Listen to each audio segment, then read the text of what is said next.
Before I begin this meeting, I'm going to go over a few of the things that need to be covered here as the rules and the way we operate. Number one, anyone that wants to film anything from this meeting needs to set along this wall over here that we had set aside for press. That includes any kind of a video camera or phone that you're using from, and do not approach the podium with something in your hands that is not part of a presentation that you're making. And that's what I would tell anybody. So second thing is I don't see any big signs here tonight, but if there are any signs come through that door or in here tonight, they must sit in the back row. You cannot block other people's view of what's going on. Third, we have a set rule here that if you speak, you've got 2 minutes. If it is an appeal, which we have 2 tonight, each side has 5 minutes to present their case and 2 minutes rebuttal. If there's more than one person that wants to speak, they need to get together and determine who the spokesmen are going to be and how long. If there is additional time needed, please ask for that additional time, but when you so that we can set the time when you come up to speak. And when that clock hits 0, you're going to be turned off. That clock will keep track of it. For those of you that maybe aren't speaking, there's also a clock on the podium, and it gives a 30-second notice. The thing goes from green to yellow when you're there at the 30 seconds. So it means you need to start wrapping up. But it also has the numbers on it, same as this one. It matches it. Okay. And I will repeat the ones on the appeal stuff before the appeals. So with that in mind, I'd like for everybody to stand, and we will have an invocation by Jerry Bender.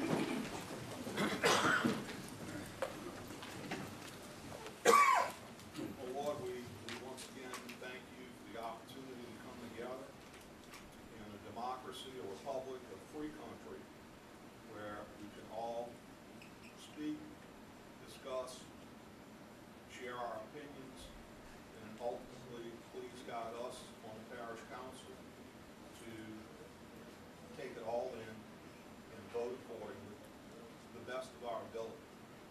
We ask you also, Lord, remember the Navy SEAL who just lost his life defending our country against terrorism, and please protect all of our troops, our law enforcement, and all of our citizens around the country from harm. We pray, amen. Amen. I'd then like to ask Christian Tolliver, our junior councilman for the month, to lead us in the Pledge of Allegiance. Christian. Pledge allegiance to the flag of the United States of America and to the republic for which it stands, one nation, under God, indivisible, with liberty and justice for all. Please be seated. Clerk, call the roll. Mr. Dean? Here. Mr. Sharp? Here. Mr. Thompson? Mr. Lorino? Mr. Toledano? Present. Ms. Blanchard? Present. Mr. Stefanczyk? Present. Mr. Tanner? Here. Mr. Groby? Here. Mr. Canulette? Here. Mr. Belisario? Here. Ms. O'Brien? Here. Mr. Bender? Here. Mr. Smith? Here. You have a quorum. Thank you. First item on the agenda is presentations, and this will be presentation of St. Tammany Parish Government Employee of the Month, President Brister.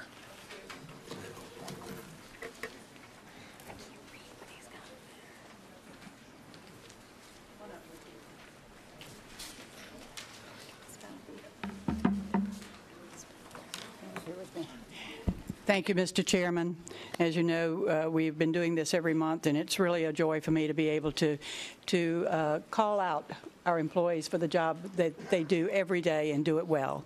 So whereas Latif Alamin has been a devoted St. Tammany Parish employee in the Planning and Development Department since January of 2007 and celebrated her 10th anniversary with St. Tammany Parish on January 31st, 2017, and whereas Latif has a positive, can-do attitude and disposition and has an extraordinary ability to organize, effectively communicate, and accomplish every task.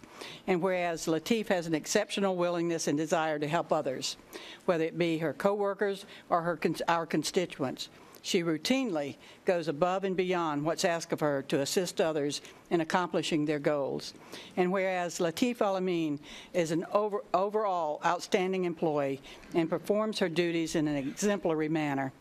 Now, therefore, I, Patricia Brister, as Parish President of St. Tammany, do hereby recognize the hard work and accomplishments of Latif Alamin, our Employee of the Month for 2017. Thank you, Latif. You got to get your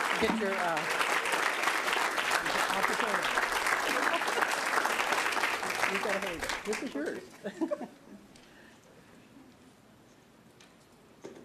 Thank you, Latif, for everything you do. I appreciate you. Thanks. I will encourage all citizens of St. Tammany to congratulate Latif for all her hard work and thank her for what she does for St. Tammany Parish. Thank you, Mr. Chairman. Yes.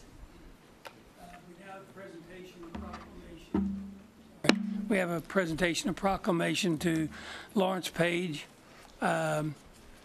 Who's doing this, Brister or Smith? Smith, both of them. Okay? Deacon Page. Mr. Page is celebrating his Pastor Larry, would you come up? 100th anniversary, or 100th birthday. That's close.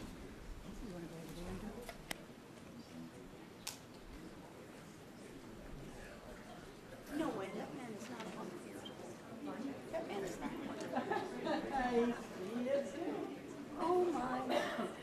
Oh, my.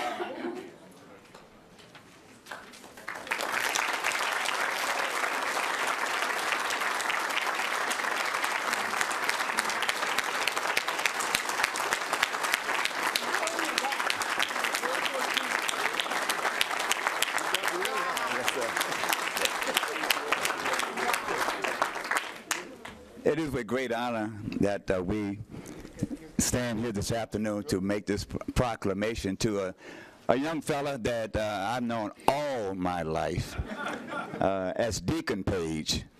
He has been a mentor to me all down through the years and to many other guys like myself in the greater Slidell community here in St. Tammany Parish and the little community of what many of you call Bonfuca. But it is really Bonfuca. And don't y'all forget it. But we would like to make this presentation today. Whereas on November 24th, 2016, Lawrence Page celebrated his 100th birthday. And whereas he was one of 12 children born November 24th, 1916, to Joseph Page and Leontine Lawrence Page in Slidell, Louisiana, where he eventually married Beatrice Ferrier Page and had 2 children of his own. And whereas at the age of 25, Lawrence joined the United States Army, serving in World War II as a staff sergeant. And whereas after the war, Lawrence returned home to Slidell and worked on the family farm, later working at Southern Shipyard and Higgins in New Orleans for 11 years. And whereas he then worked for the St. Tammany Parish School Board as a janitor, where he retired after 14 years and continued to work providing landscape services to other residents until he was 89. And whereas Lawrence Page has been a devoted husband and father, a joy to his family, and an honored member of his church and community, now therefore, President Patricia Brister, as President of St. Tammany Parish, do hereby recognize and commemorate the life and the family of Lawrence Page, and encourage all citizens of St. Tammany Parish to congratulate him on his lifelong contributions to family, friends, and community. Deacon Lawrence Page, congratulations.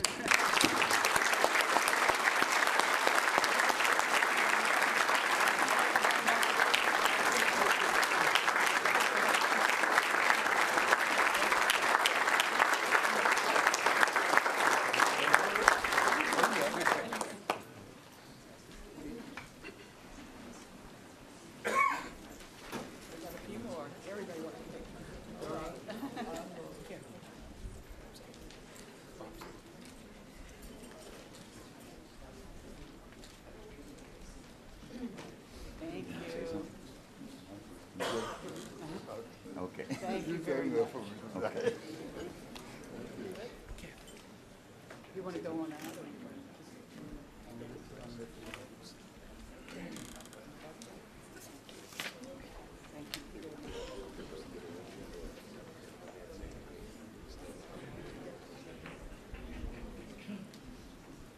Mr. Chairman, if you would just give a minute for his pastor to have a few comments. Let me just say this briefly. We thank God for Deacon Page and for the service to our church. He's still an active deacon at Providence Mission, where I've been there for 22 years. Let me tell the story. A few years ago, he was probably 89 years old at the time. He fell and went in the hospital. When he left the church at 89, we had to get 2 people to replace to do the job he was doing at the church. That's the kind of man that he is. May God bless you and God keep you. Amen.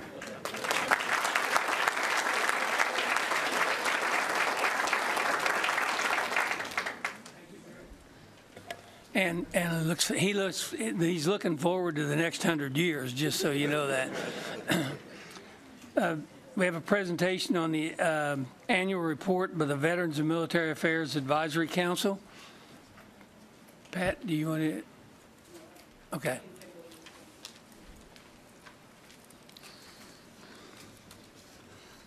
I don't know if I have 2 minutes or 5 minutes. It's planned for 5. You've got, if you run over, I'll tell you. Thank you, sir. You won't see the clock go on. So. Good evening, Mr. Chairman, council members, and Madam President. My name is Ken Kimberly, Lieutenant Colonel, United States Army retired, and I had the privilege of being the 2016 chairperson for the St. Tammany Parish Presidents, Veterans and Military Affairs Advisory Council, also known as VMAC. The VMAC started on July 12, 2012 by joint resolution of the St. Tammany Parish Council and the Parish President, Ms. Pat Brister. We have 20 volunteer members appointed by the Parish President. Members and friends of the VMAC are the eyes and ears for the Parish President and Parish Council for the almost 30,000 military men and women and veterans in St. Tammany Parish. Many veterans organizations lend a hand to us, such as the American Legion, Veterans of Foreign Wars, Military Order of the Purple Heart, Vietnam Veterans of America, Veterans Assistance Counselors at the Louisiana Department of Veterans Affairs, and many more. We were supposed to have Secretary Joey Strickland of the Louisiana Department of Veterans Affairs join us, but I did not see him arrive, so we'll go on beyond that. These are some of the areas that the VMAC and friends of the currently involved or have contributed to over the last year. Housing. We work to encourage affordable housing and shelter for veterans and homeless veterans, such as the 24 affordable homes that are going up in the Groves Village, located at Mile Branch in Covington, 13 of which are dedicated to veterans and their families, and we thank you for that. Transportation. We educate veterans on transportation availability through the Coast, Star Transit, taxis, Uber, family and friends, the Veterans Administration shuttle van from Hammond through Slidell that travels to the Veterans Medical Center in New Orleans. Education. We work very closely with the North Shore Technical Community College and their Veterans Coordinator, Jimmy Alfers. Employment. This is a very, very ongoing project right now. We do work closely with the Louisiana Workforce Commission and the Veterans Administration's Veterans Employment Outreach Advocates. Health care, including mental health care for our veterans. Behavioral health. Suicide awareness, prevention, intervention, rehabilitation, and legal issues. We work closely with all agencies in St. Tammany, including the Coroner's Office, NAMI, St. Tammany, and the STOPS through various presentations and providing resources. Disaster assistance. Relief and remedies for veterans from the March and August 2016 flooding that affected our parish veterans and so many others. Small business. the Small Business Administration Boot Camp and Entrepreneurship for Veterans. We work with the Louisiana Workforce Commission, the VA for Veterans Outreach programs, and for employment of veterans, and many others to facilitate events like job fairs for veterans. Outreach. In the last 2 years, we have conducted stand-downs for homeless veterans and veterans in crises. Staff from both the VA benefits advisors and the VA's healthcare community were there to assist, support, and advocate for our veterans. We've got about 1 more minute, Mr. Chairman. Appreciation. We participated in veterans receptions, recognitions, remembrances programs, as well as the Wreaths Across America in December. We do Wreaths Across America to remember our fallen, honor those that are serving, and to teach our children the value of freedom. Dignity. We help provide a proper burial for our veterans who do not have family to claim their remains. At Veteran Cemeteries Committal Services, we stand for those that stood for us. When a veteran is homeless or has no family, the VMAC is there as family, and so many others. We also like to acknowledge the staff of St. Tammany Parish government that was very instrumental in having directional signs placed for our veteran cemeteries. And I might point out that just this morning, about 9:29, I got a call from Miss Mary Drawn here, Marine Corps League, that we have yet another veteran who's deceased, and since 27 December, trying to get his remains released for proper committal service. This seems to be a little bit of an ongoing project, but we're working the issue.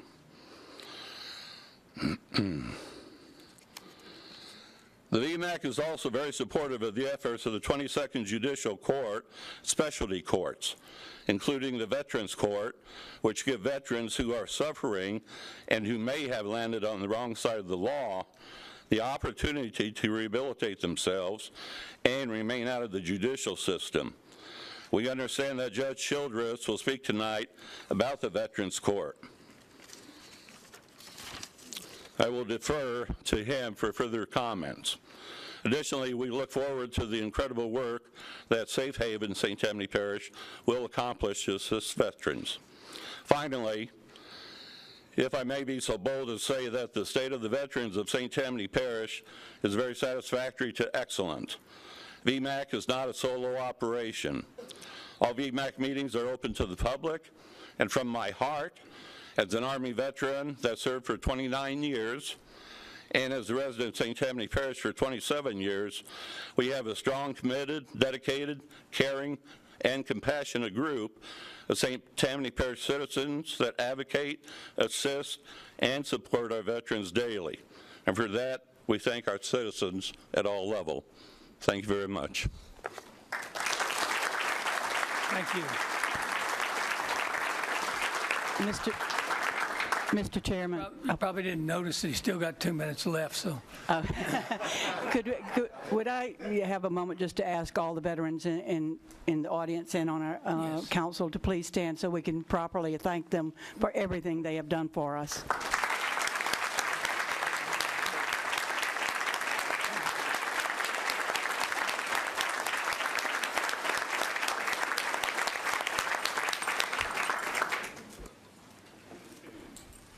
Thank you. It's now my pleasure to introduce Judge Raymond Childress, who works with the Veterans Court in our parish, and he's going to talk a little bit about that this evening. So, Judge Childress.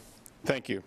Mr. Chairman, members of the council, President Brister, I appreciate the opportunity to come and speak here tonight, and if I can get my iPad working, I might get started.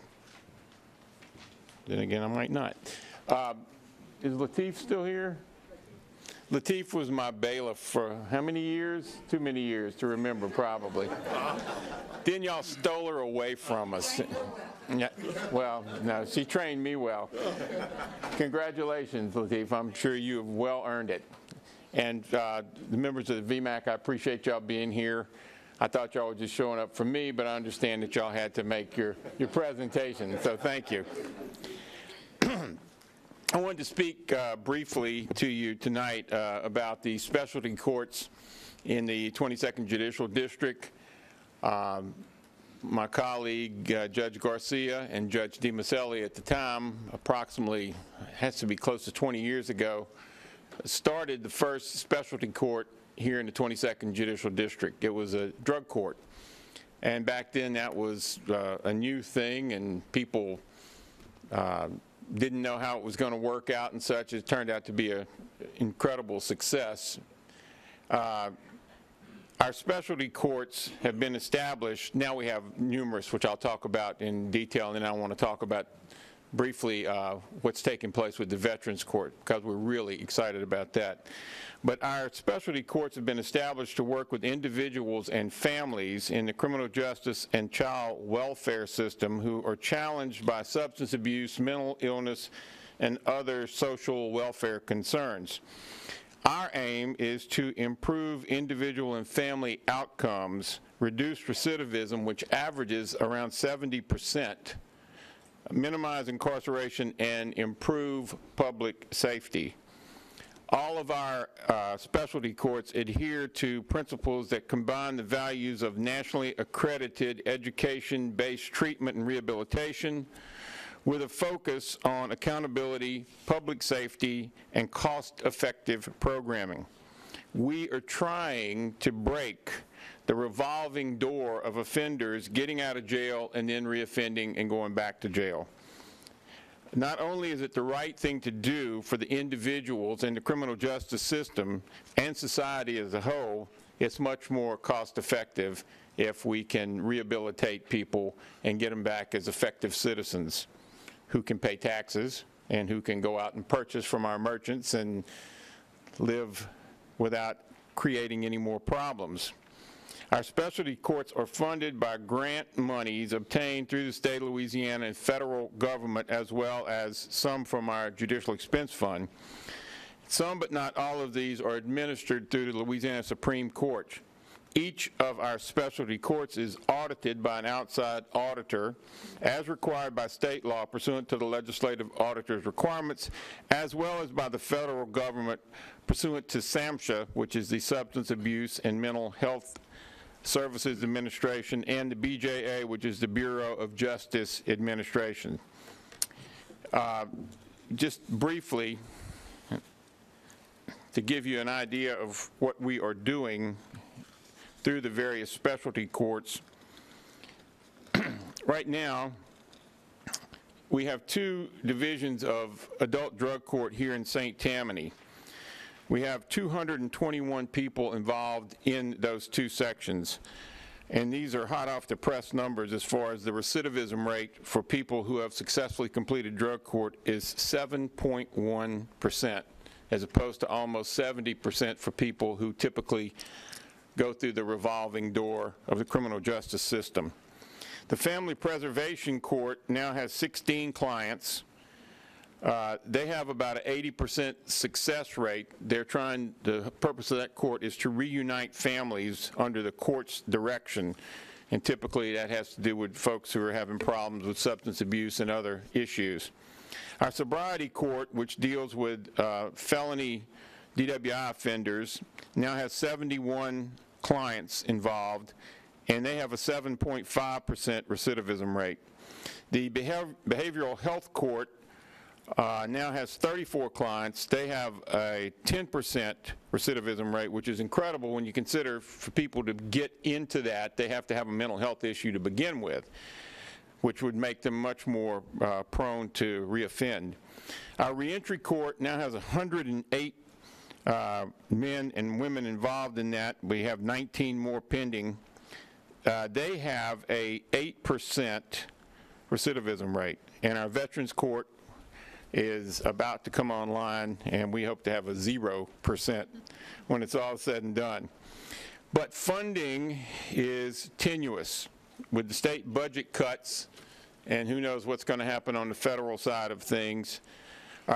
And the federal grants that we get were never intended to be the permanent solution for these type of specialty courts. That's why we are so excited that President Brister and a member of the councils here have included our specialty courts as part of the tax renewal, which we hope will pass, so that it would provide a more permanent source of funding for the various specialty courts that we have. Because with the budget cuts from the state, the Supreme Court was cut, consequently the specialty courts, the drug courts were cut. Not all of those go through the Supreme Court, though. The drug courts go through the Supreme Court. The Family Preservation Court goes through the Supreme Court and is funded through them. The Reentry Court has been working off of grants from the federal government primarily. The Behavioral Health Court, you have thankfully helped fund that tremendously because you recognize the need, and we really appreciate that. So funding is tenuous, but if we had a permanent type of source for funding, such as this tax renewal would provide, it would be extremely helpful to all of us so that we can continue the good work that we have already started to accomplish. Now let's talk about the Veterans Court, because I think a lot of people are here excited about that.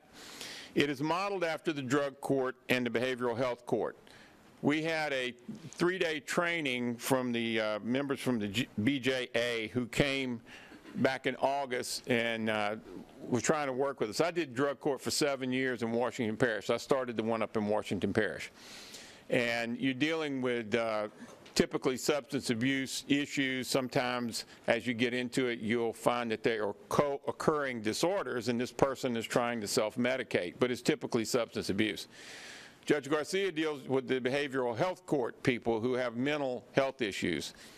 The Veterans Court is going to be kind of a blend of that. You have substance abuse issues, you have behavioral and mental health issues, primarily with PTSD, and then you also have traumatic brain injuries that can cause people to offend and consequently wind up in the criminal justice system. So we are prepared to start on April the 5th. Our initial funding is through the Judicial Expense Fund. We have a grant application pending which we should know by September. So we're hopeful that we'll get that, and that would fund us for a couple of years. But we're moving forward. We had our training in August where we had a team comprised of people from the District Attorney's Office, the Public Defender's Office, the Sheriff's Office, the clerks, probation, treatment providers, men and women from the veterans who are going to be trained as mentors, and myself. Is there a need? You bet there's a need. St. Tammany has one of the largest vets populations in the state. We found out that we have over 300 veterans right now who are either on probation or parole being supervised by the Department of Corrections here in St. Tammany. It's a tremendous need. We want to help these people. So our program is to provide services for both the men and women working with VMAC and such who have committed non-violent felonies and or misdemeanors and some violent crimes which we're going to have to deal with on a case-by-case basis. One of the things that we see a lot of veterans offending on are domestic abuse issues, which probably are coming back through PTSD issues. So we're going to have to look at those type of things on a case-by-case basis. Treatment will include therapy either for substance abuse or mental health issues, and working with the VMAC assistance in obtaining VA benefits, transportation, housing and such, all those things that we want to be able to at least direct those veterans to so that we can try to get them the help that they really need.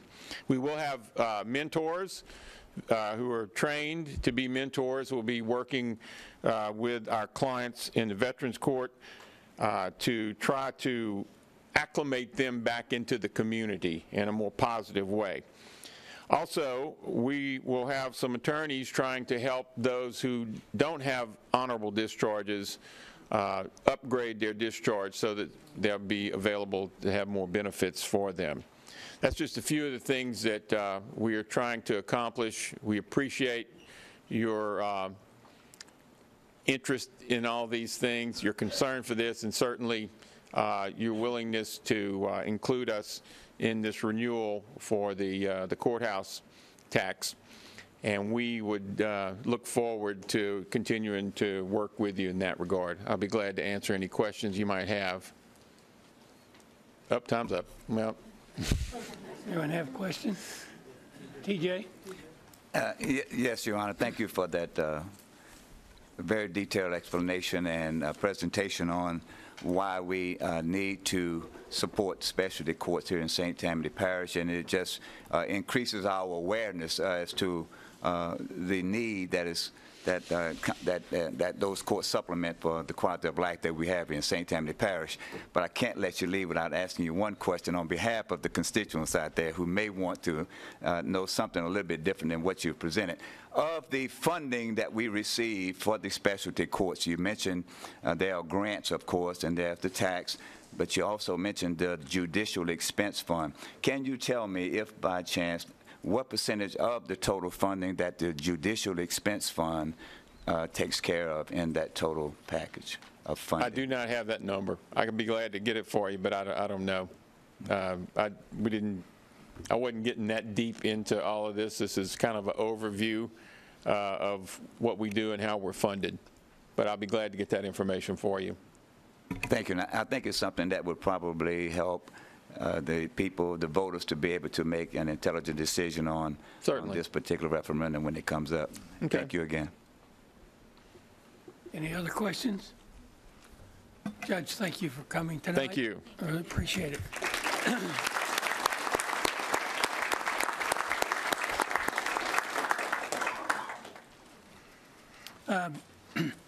Next item is Mr. Bender. Would you do a formal introduction of your junior council member? Yes, thank you. Let's see. Thank you, Mr. Chairman. Members of the council, Parish President Brister, who I didn't have an opportunity, I got the opportunity to quickly introduce young Christian Tullis, one of our future leaders, to my colleagues on the council. But Christian, I've already pointed out to him, Ms. Pat. You met him? I want to meet him. We're gonna have you meet Ms. Pat, okay? This is Christian Tullis. He is our junior council member for the month of February. Before I read the certificate of recognition, just a few things about Christian, okay? Christian is in the 5th grade at Our Lady of Lourdes School in my district. He is 10 years old. He wants to be a soccer athlete, at least for now. Probably going to want to be a judge after hearing Judge Childress speak so eloquently, Judge. Judge, we're going to need future judges too, right? Absolutely. There we go. Okay. And his favorite food is bacon. Yeah, you're right. When he told me that, I asked him, like bacon and eggs and a biscuit? No, just plenty of bacon. He's a good young man. You know, every student strives to, or we want our students to strive to do as best as they can. For some, the best is B's and A's, and some it's C's and B's. But that's what my parents always taught. Just try to do the best that you can. Christian makes all A's. Now, I told him personally, as a person who's made C's in the past, me, a C can be fun. And he didn't understand that at all. So I've said I better not corrupt his educational background. Christian, let me read this to you and we'll stand up. St. Tammany Parish Government Certificate of Recognition. St. Tammany Parish formally recognizes Christian Tullis for serving as junior councilman at the February 2nd, 2017 Parish Council meeting, signed by Patricia Brister, Parish President, and Jerry Bender, Parish Councilman, District 12. Christian, congratulations.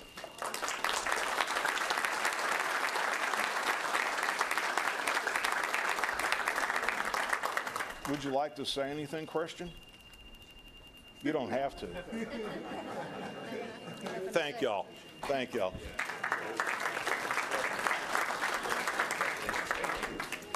Christian, you did make a promise to me a while ago to keep Mr. Bender in control tonight, so That is a job. Mr. Chairman, he did make that commitment to you. I heard it, and I did tell him I would. I have to say one last thing, if I could, Mr. Chairman. He also committed to me for the next 26 months in February not to make any promises to citizens that I or Ms. Pat can't keep. So he's also agreed to that as well. Thank you, Mr. Chairman. Thank you. I'm going to make an announcement right now because I want to let everybody know I'm calling a special meeting this Monday night at 6 o'clock at this parish council to consider allowing lighting district number 14 to put a to go on the ballot for a lighting thing to keep their lights on. They're one of the districts that turned it down. I'll just tell you where we are. They turned down the first vote of it, and they didn't realize that when they turned it down and you're in a lighting district, all the lights go off. And all the lights in their subdivision went off. They want us to now reconsider and give them an opportunity to re-vote on it. So I think, is that a fair assessment, Mr. Canulet? Yes. Thank you. And I think you will see more people voting this time than the 28 that voted the last time. So, okay. With that in mind, I'm going to, once again, we're going to go through the consent calendar. I'm going to remind you that on the consent calendar, everyone has 2 minutes to speak unless they are, unless they have asked us for more time. I also want to note to Mr. Ray Edgecombe, Mr. Edgecombe, you've asked to speak on the heart hospital, which is not an item on our agenda tonight. Certainly, I would tell you, in talking with Pat Brister and several others, we are doing everything we can to support keeping that hospital open any way we can, but it is private property, and there's very limited amount of things that we can do with it. So I want you to be aware of that, but you will not be allowed to speak on that topic tonight. It is not on our agenda anywhere. So thank you. Items to pull on the consent calendar. Ordinances for introduction. Number 2, 5752. Number 3, 5753. Number 4, 5754. Number 5, 5755. Number 6, 5756. And number 8, 5758. Under resolutions, we have item number 1, C4758. Item number 2, C4759. Item number 3, C4760. Item number 4, C4761. Item number 5, C4762. Item number 6, C4763. And item number 8, C4765. Is there anything else that needs to be pulled on this calendar? There ain't much left. So, Mr. Dean, Mr. Sharp, Mr. Thompson, Mr. Lorino, Toledano, Ms. Blanchard. Yes, sir. Mr. Tanner. No. Mr. Roby. And Mr. Canulet. Mr. Belisario. Ms. O'Brien. Mr. Bender. No, sir. Maybe I'd ask Mr. Tallis. Say no, sir. No, sir. No. Mr. Smith. Thank you. I'll take a motion to adopt the consent calendar. Moved by Mr. Belisario, seconded by Mr. Bender. Okay. Any discussion on the motion? Please vote with your lights.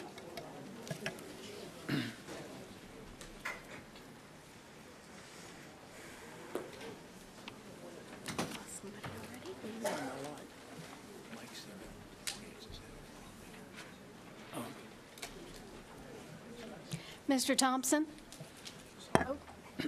Motion is unanimous, 1 absent.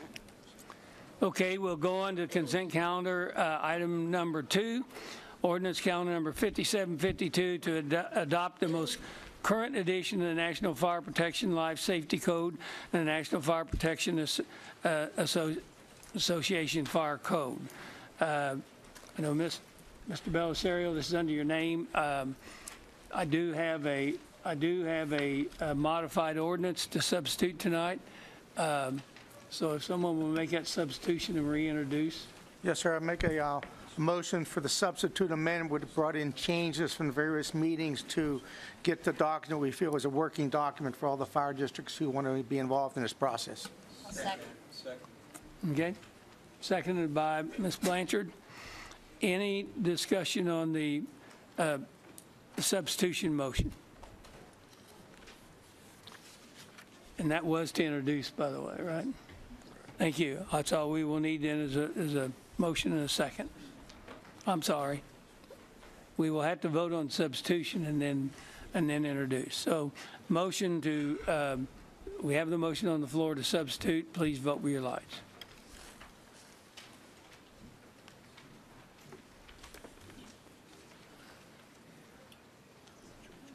Not loud enough or what? Motion is unanimous, no one absent.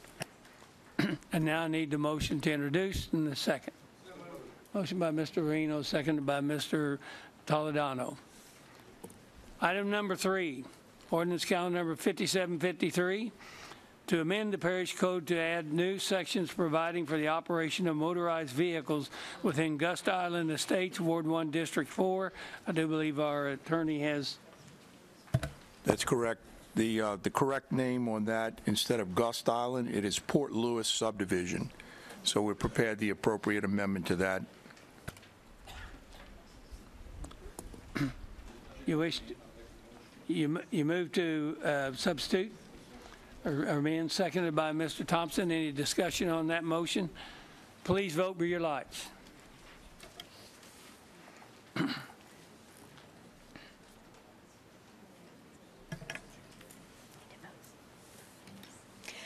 Motion is unanimous, no one absent. Okay, motion to reintroduce. Motion by Mr. Lorino, seconded by Mr. Groby. Okay. Item number 4, ordinance calendar number 5754, an ordinance to amend the 2017 operating budget. Amendment number 2 came from Finance Committee. Mr. Tanner, well, they Move to refer. They moved to refer, which means we're sitting here to approve. Okay. Motion. Yep. Motion to introduce by Mr. Belisario, seconded by Mr. Tanner. That's all we will need. Item number 5, ordinance calendar number 5755 to amend the 2016-2020 capital improvements budget and capital assets. Finance Committee. Move to refer. Okay. So you move to introduce. Yes. Motion by Mr. Tanner to introduce, seconded by Mr. Canulet. And that's all we need there. Ordinance number 8, ordinance calendar number 5758, an ordinance to amend the parish code to add new sections providing for operation of motorized vehicles within Beatico Creek Preserve subdivision, Ward 3, District 1. And oh, I missed, it's not on my paper, sorry. What happens? Let's drop back and get number 6. Ordinance calendar number 5756, ordinance to declare surplus tax adjudicated properties and authorize the donation to Habitat for Humanity, St. Tammany Parish West, Ward 4, District 10. Move for introduction. Motion by Mr. Tanner to introduce, seconded by Ms. O'Brien. Any discussion? That's all we need. Okay, now we're number 8 is, ordinance calendar number 5758 to amend the parish code to allow new sections providing for the operation of motor vehicles within Beatico Creek Preserve Subdivision, Ward 3, District 1. I do have one speaker on this. Need to do a move to introduce in second. So is that Mr. Lorino, Mr. Thompson, seconds, Jennifer Werther.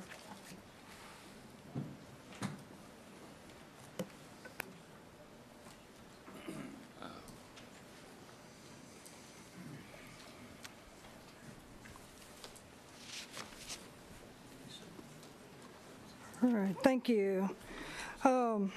This was addressing the Habitat for Humanity land. Uh-oh,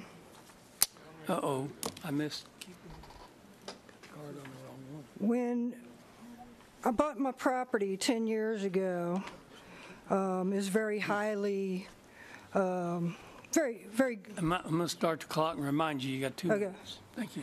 it was worth a lot more at that I time. realize she is talking on the item before. It was not marked on my calendar, so I was not aware that that's speaking. Okay. Go ahead, Jennifer. Okay. Today, 10 years later, we are nowhere near the what I spent on the house 10 years ago. So when it comes to these taxes in the parish, I look at it very big because I'm spending a lot of money for a property that I'll never get the money back on.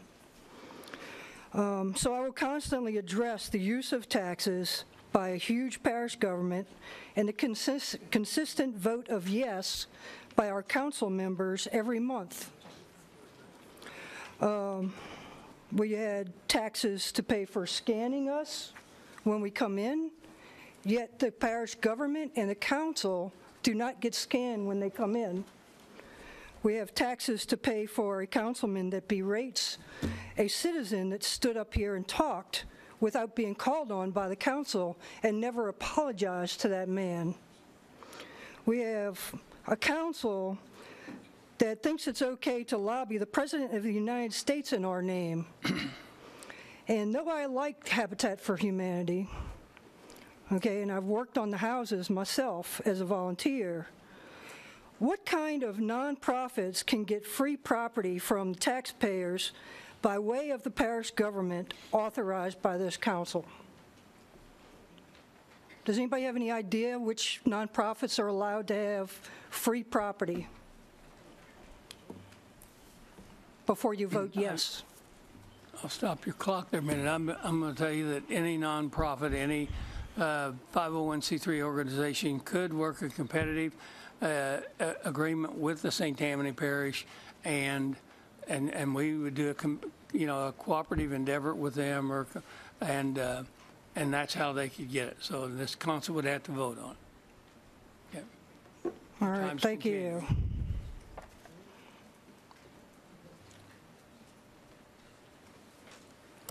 Okay, that was item 6. Item 8 is, what changes did we have to that? Mr. Sfonzik, there were some verbiage changes in that particular ordinance to mirror the ordinance previously introduced for the other subdivision. Okay, so we're move to consistent in the verbiage. substitute. Motion to substitute by Mr. Dean, seconded by Mr. Thompson. Any discussion? Please vote with your lights.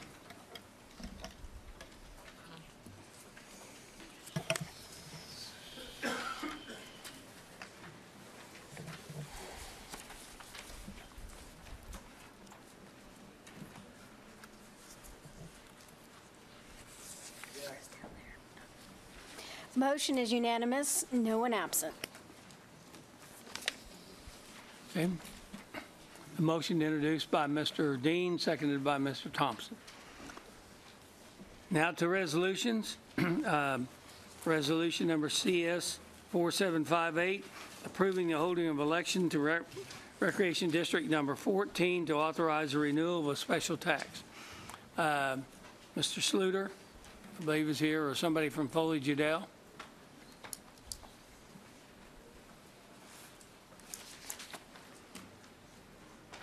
I think you're up here for the next 4 items, so don't sit down.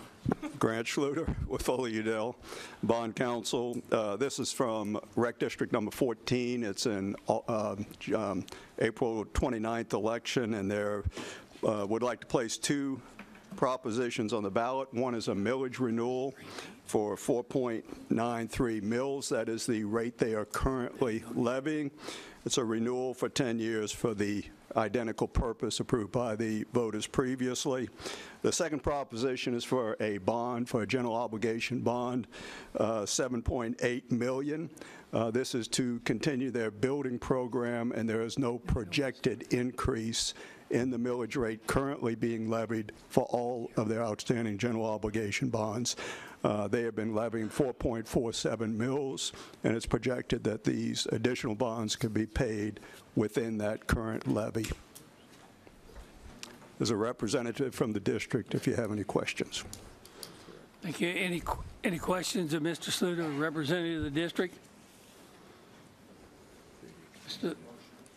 Mr. Lorino makes a motion to approve, seconded by Mr. Dean.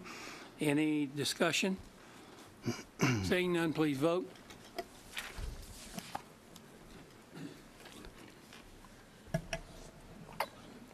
Motion is unanimous, one absent.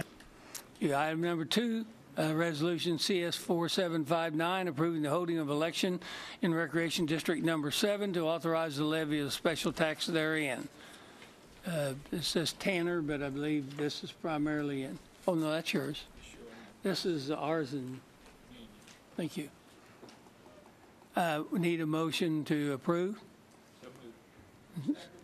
Okay, and then Mr. Sluter. This is also an April 29th election. It's a 3.5 mils for 10 years for basically for operations. Any questions of him or the representative from the Recreation District? Seeing none, please vote.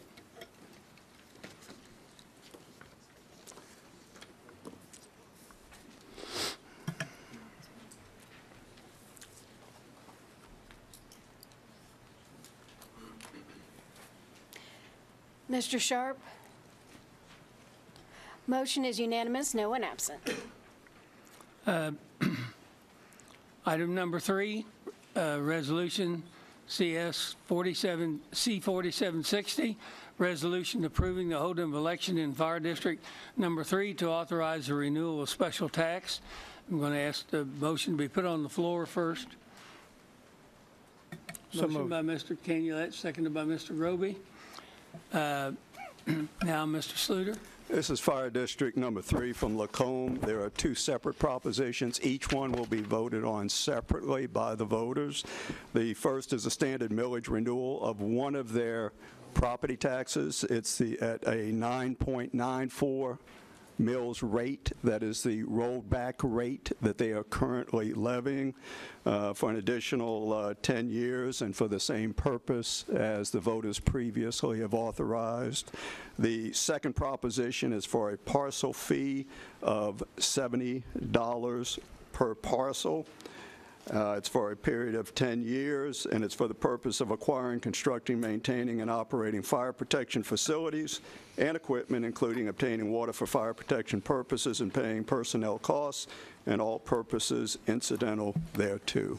2 separate propositions, a vote on each one by the voters. Thank you. I have one card. Brian Snyder wishes to speak on this.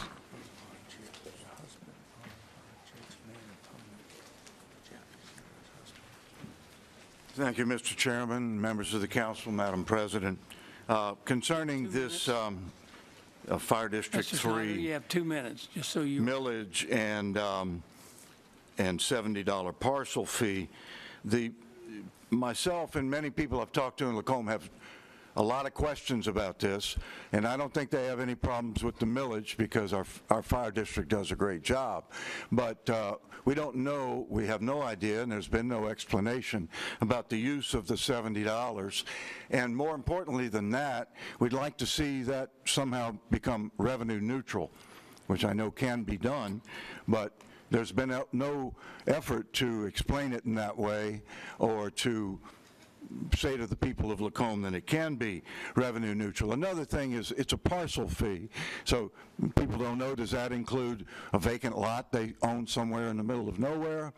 How is it going to be applied to improved or non-improved property, commercial, residential, et cetera.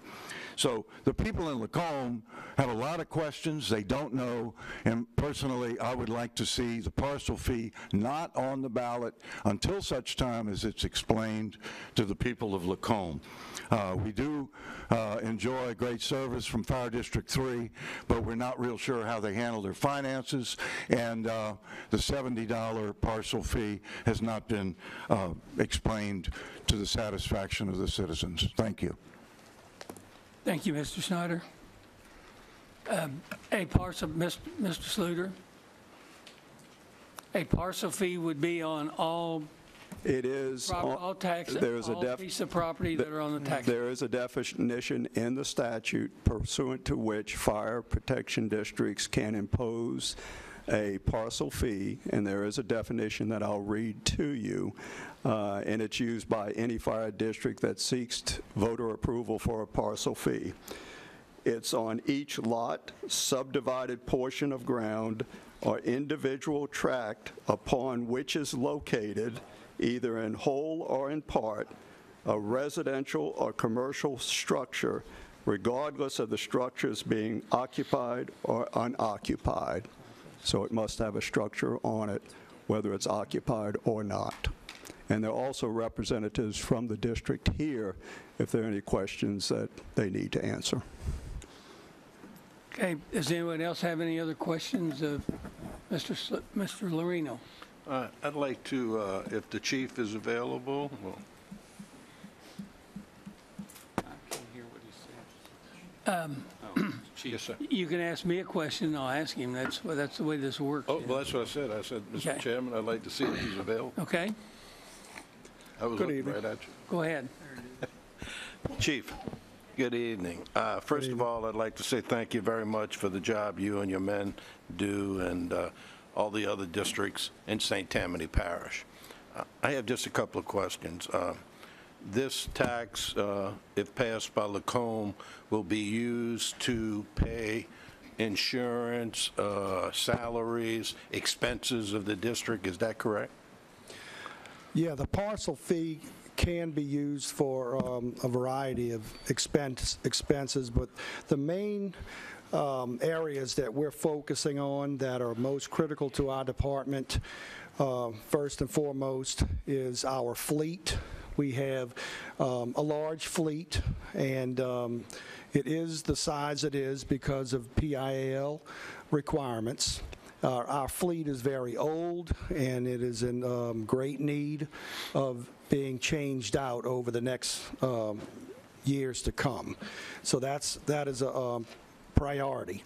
The next priority is our buildings. We have 3 fire stations, an administrative building, and a training building, and they all need renovation to different extents, and that's another priority. The third priority, in no necessary order, is our personnel. We are understaffed, and for our growing district, and once again for PIL requirements, we are understaffed, and we have to look into increasing the numbers of firefighters on the streets. So those are the 3 biggest areas that are in dire need. Not to say that there wouldn't be other areas of expenses that would have to be covered. I hope that answers your question. Well, yes, sir, it does. And I'm going to go into a little bit deeper, if you don't mind. Sure. Expenses. Mr. Belisario? Oh, you got some more questions? Yes, sir. Yes, sir. Okay. Thank you. Expenses. You know, I'm new on the council, but when I come to the council and I see the different fire districts that we have in St. Tammany Parish, one of the things that I ask myself is, do you all consolidate expenses? Do you all consolidate CPA firms, insurance, equipment, boots? I'm just talking about expenses that the citizens of St. Tammany pay for. Is there a consolidation when you go to a pool to purchase this to get the best rate? Yeah, there are a certain number of expenses that we do in the parish. For example, if we were looking to purchase some fire trucks for our replacement apparatus, we would look at the other fire districts and see if others are also in that mode of purchasing equipment. And if they were purchasing the equipment that we would like, for example, at the same manufacturer, then we can all get together and work on lowering the cost of each individual apparatus. So that has happened before, and that's not just apparatus, that's happened before on other large dollar sales over the history. Training is also another aspect. For example, instead of Lacombe, if we had the money, instead of going as far as purchasing more property, building a training facility, I'm talking about a sizable training facility, not the small building we have. Instead of doing that, we go to Slidell, or Mandeville for that matter, and we train on their facilities that already exist. So that's another example of how we share resources.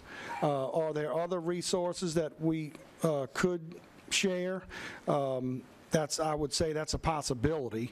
I'm not, for example, medical insurance. I'm not an expert on medical insurance. I don't know how it could be worked out on a parish-wide basis with all the complexities and differences between each fire district.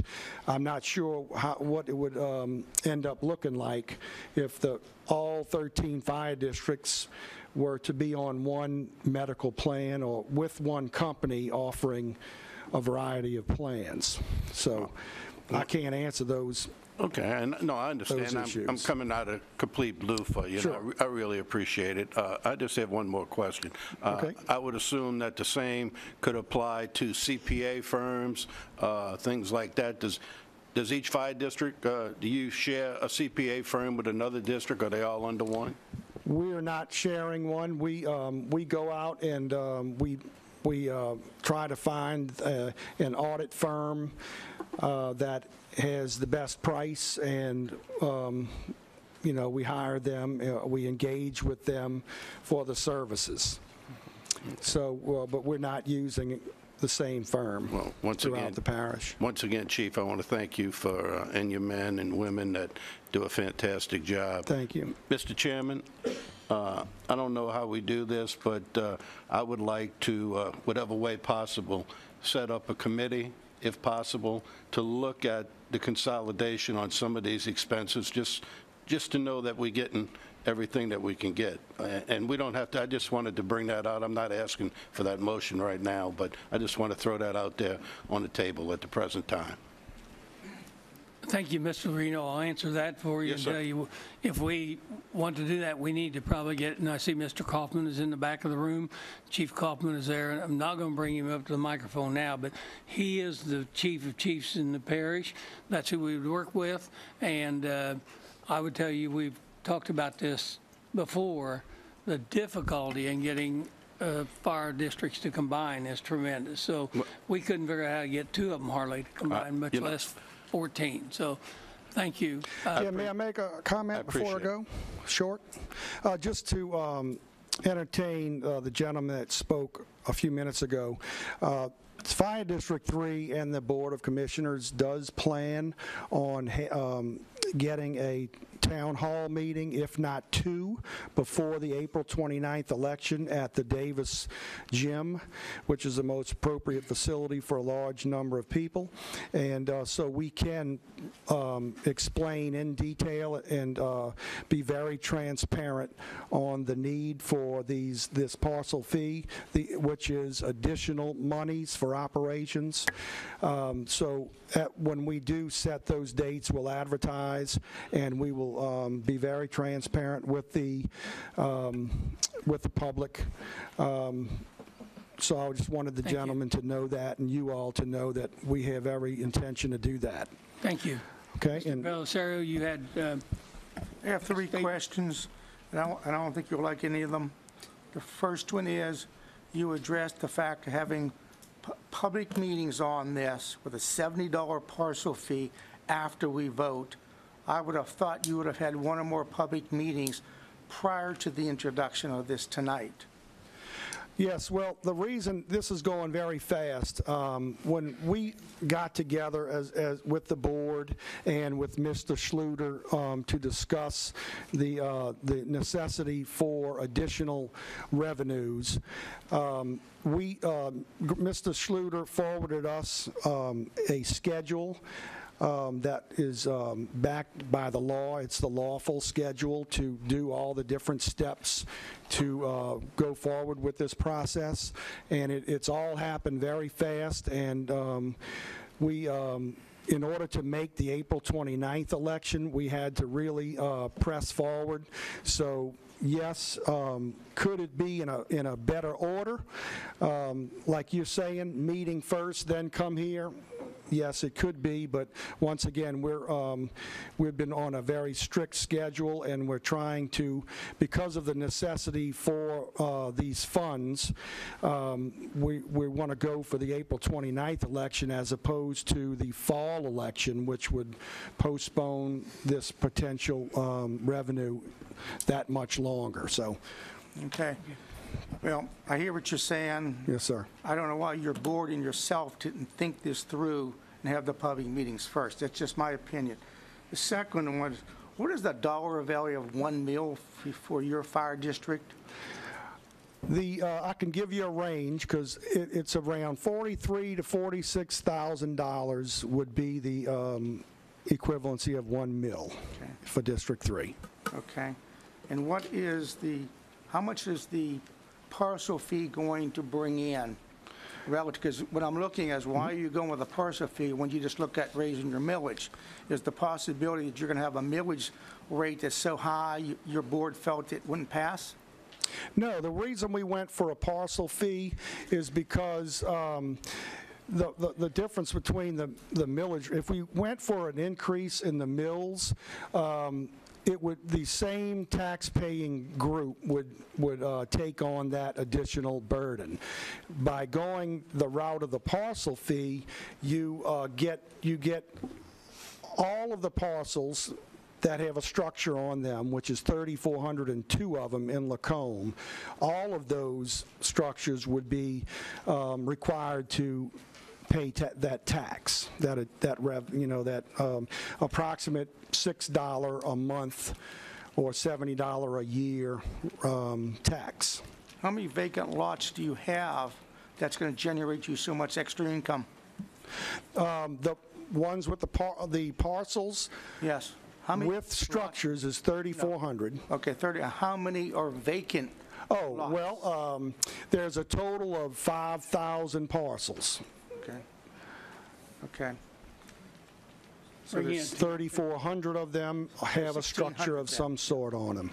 The last one is, with this additional money you're getting, are you going to be able to drive down your PIAL rating, or are they just going to just pay more money and still continue to pay the household insurance that they're going to pay every year? You're going to be able to go from like a 4 to a 3 or a 5 to a 4? That's what we're doing. We're striving. We're at a 4 now. We're striving for a 3, and can this revenue assist in that? I believe it can in these ways. That money helps ensure that we have all of the required equipment on the trucks that are in good working order. Because if you talk to the PIL representatives, it's not, when you're speaking of equipment or apparatus as two parts of many that are graded, it isn't just the fact that the item exists, but it has to be in good working order. So this revenue would help us maintain and upgrade old and aging equipment as well as apparatus, hopefully even assist us with manpower, which is another part of the PIL rating. And I'm sure you're familiar with it, but PIL has several areas that they grade. I believe that this would assist us in that. Have you talked to the state to make a determination of what you're going to do will actually take you from a 4 to a 3?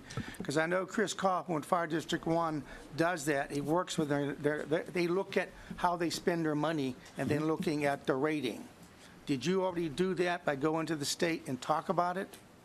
Well, we have the PIL gives us a manual, and it describes everything that you need to do and have in order to maximize your points.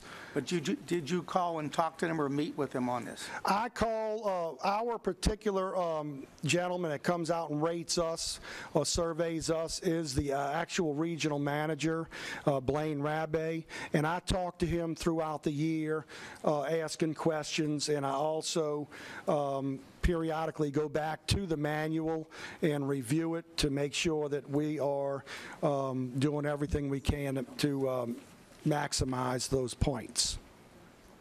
Does that answer your question? Not quite, but that's okay. Okay, because if I didn't understand it, you might want to ask it in a different way.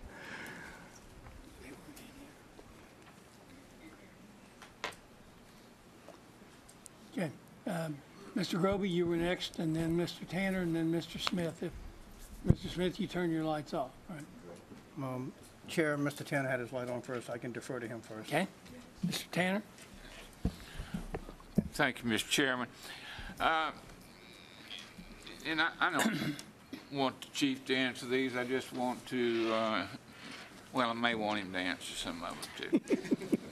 But, you know, in figuring this up, looks like 10 mills or 9.94 mills is going to generate for you, you know, around $430,000 a year. And if you do the parcel fee also, that's going to generate another $225,000. So what is your budget now?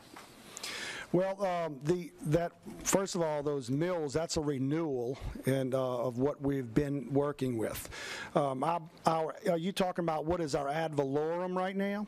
I know what so you ought to be getting $430,000 a year in millage. On that renewal, yes. Okay. Yes. And so, and you're asking for another $225,000 a year? Yes, sir. All right. Yeah, because, okay. The next question is, what is the population of the district? The source that I use is the 2010 census.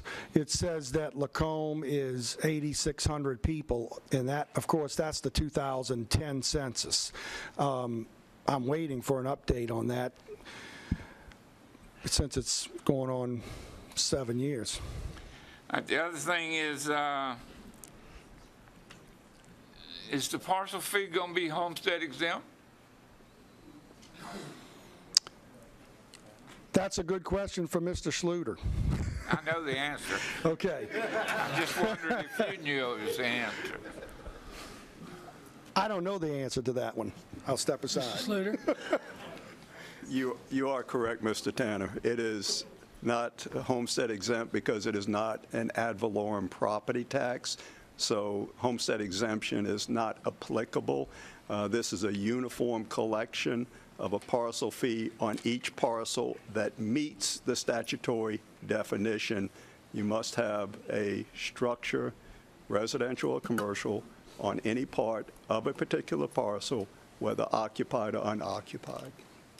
Thank you, sir. Yes, sir. The other thing is, if I,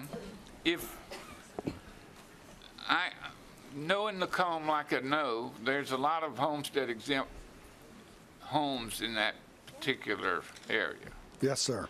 So what we're doing is, because they don't pay a millage, now they're going to pay $70 a year. The last question I have is, what are you going to do? I assume that these two are tied together. So one can't pass and the other one fail. They both have to pass. I don't think so. No. It's two propositions? It's two different ones. Two separate. It's one resolution, but two separate issues on the ballot. All right. Okay. That's all I Anything have. else? Mr. Roby? Thank you, Mr. Chair. Some general comments for general knowledge for the public and the council members. I've sat with the board for many, many meetings, and they have chewed on this issue of the parcel fee for well over a year. They knew this was something that they weren't comfortable with. They knew that they didn't really want to even go this route, but they're right now, with the way that the taxes are being generated in District 5, District 3, they don't really have too many options. And then unexpectedly, out of the blue, we learned about the heart hospital closing. They had not paid their taxes last year, and that's $166,000 that is technically owed to the fire department they will not be receiving, at least not until somebody just settles out their account. Mr. Tanner's question was about, smaller population, and we worked with the assessor. 40 to 45% of Fire District 3 is paying for 100% of everything. And the fire department has to cover it. The other thing that the public probably isn't quite aware of is that in Fire District 3, we have so many public buildings that don't pay any tax. We have the coroner's office, the Social Security Administration office, the new 911 communication center coming in, the emergency command center for the parish will be there, the new college. All of that property is tax exempt, but yet the fire department has to be there. They won't probably have many fires, we understand that, but the ambulatory calls rolling out that fire engine and that ambulance is the same as a fire in some instances. And the fire department's expenses, I have seen the chief, one perfect example, and I want to bring it to the public's attention. Last board meeting, Pat Seagard announced to the board how far he went out of his way to save that district money on the AED defibrillators. The ones that they have were reaching the serviceable life, and it was going to cost massive amounts of money to refurbish and or purchase new ones. So what Pat did is he reached out to Fire District 12, and with the board's approval first, was able to purchase their units, which still have 4 or 5 good years left to them, instead of spending almost over, how much, correct me, how much was the amount for the new ones versus what you bought? Yeah, one new EKG monitor is in the upper 30s, 38,000 approximately. If I remember, you bought these for $15,000 each? 16.5. Okay. And they have way more than 5 years left. They're only about a year, 2 years old. Thank you. This fire chief, those men, and that board really do pinch pennies trying not to do anything more than they have to. So I'd appreciate whatever consideration for this. Thank you. Yeah, and I'm glad you said that, Councilman Groby. One last closing comment, and I was going to make it if you didn't, but that is, I just wanted you all to be aware that, we do make it a high priority to do the best in the rating for the homeowners insurance, and with that, we have lots of PIL mandates that have to be followed. Even though these different structures that Councilman Groby talked about, these various governmental or buildings that are here or coming to Lacombe. Even, it's very unlikely that a fire will occur, but when the alarm goes off, we still have to follow the same requirements of response and manpower as if it was on fire. So, Lacombe is growing. We have the Folgers that has it gives us a donation far less than what the taxes would be if they were paying taxes. And then the hospital is a high target hazard area. That's a 4-story sizable building, lots of occupants. We have a nursing home. That's another high target area, target hazard, and on with those stories. And so we're trying to not live extravagant whatsoever. We're trying to just meet the requirements and to be efficient in the life safety and in property preservation that we're supposed to be doing. Thank you very much, Chief. Okay, thank you. Is there other people that want to speak? You want to speak? I'm sorry, I didn't see your light on. Ms. Blanchard. Unfortunately, this has been presented to us as one resolution, and it's not broken out into two. So it's, we have the millage and the parcel fee as one. I think that it's setting itself up for failure at $70. If you truly need this tax at this rate, $70 I think is going to be very hard for your community to pass. Your success rate I don't think is going to be very good. And if I were you, I'd been here trying to salvage this at $39, which is, to my knowledge, the high is the parcel fee that is in our parish. I'm not aware of anywhere in our parish that there's a $70 parcel fee. So I'm curious as to why $70 was even set and why you would think this would be successful. But if you truly need this, it's beyond my comprehension why you'd be trying to attempt for your fire district this rate at this amount. Mr. Sluter. Just to clarify something, we have one resolution on here with two different propositions, and they will be stated as different propositions on the ballot. Is that correct? That is absolutely correct. Thank you.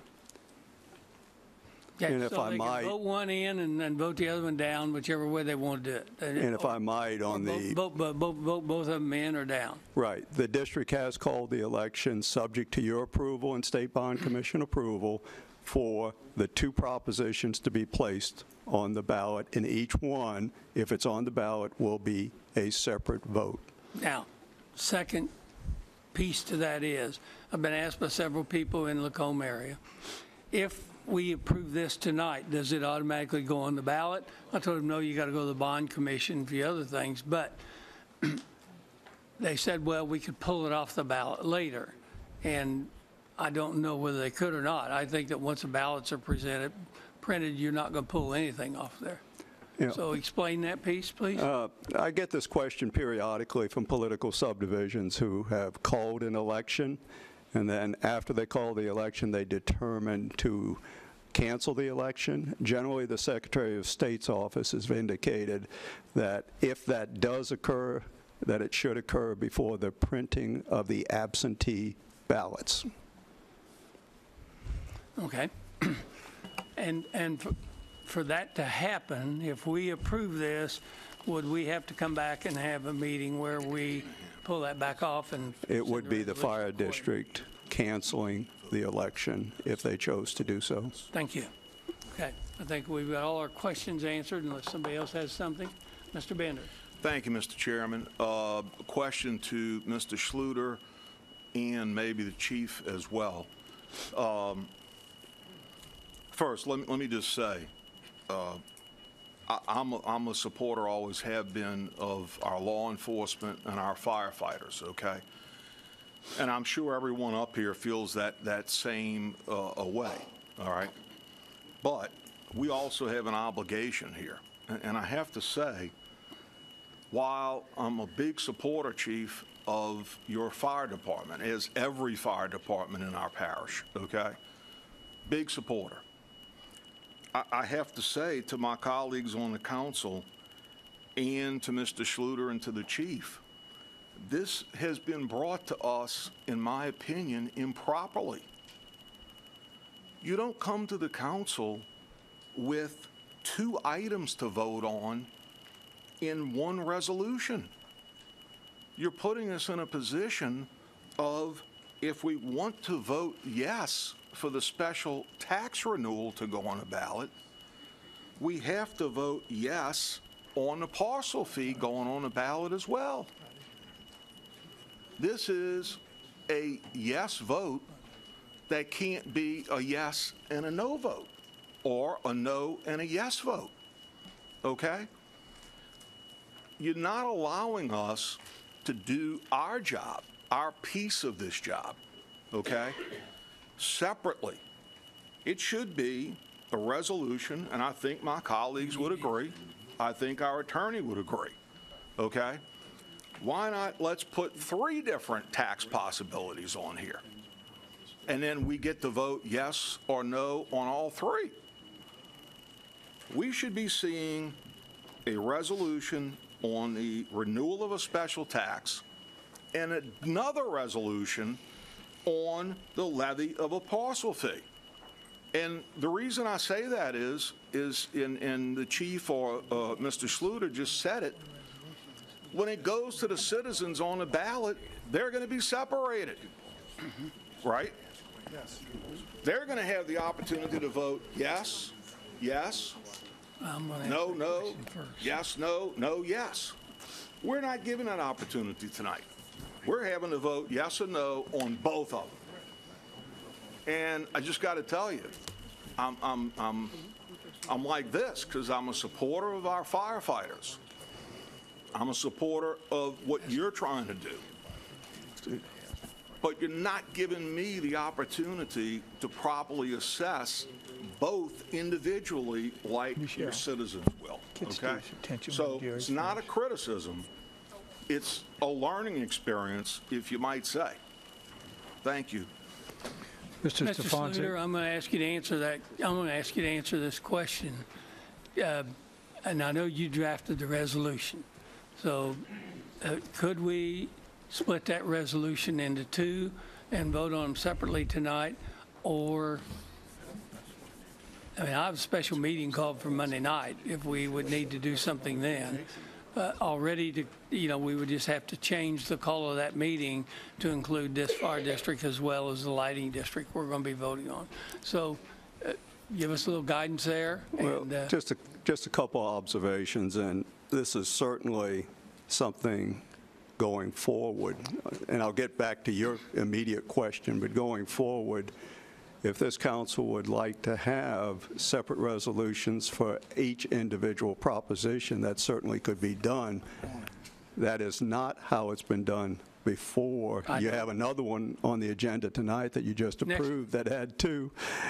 Well, the first one, the resolution number 1, but in the 43 years I've been doing it with this parish council and the police jury and so forth, it's always been in one resolution when there were multiple propositions. But we'd be glad to change that procedure in the future if you'd like to. If a district had 6 propositions, we could have 6 resolutions. You just need to let us know how you'd like to handle it. Now, subject to Mr.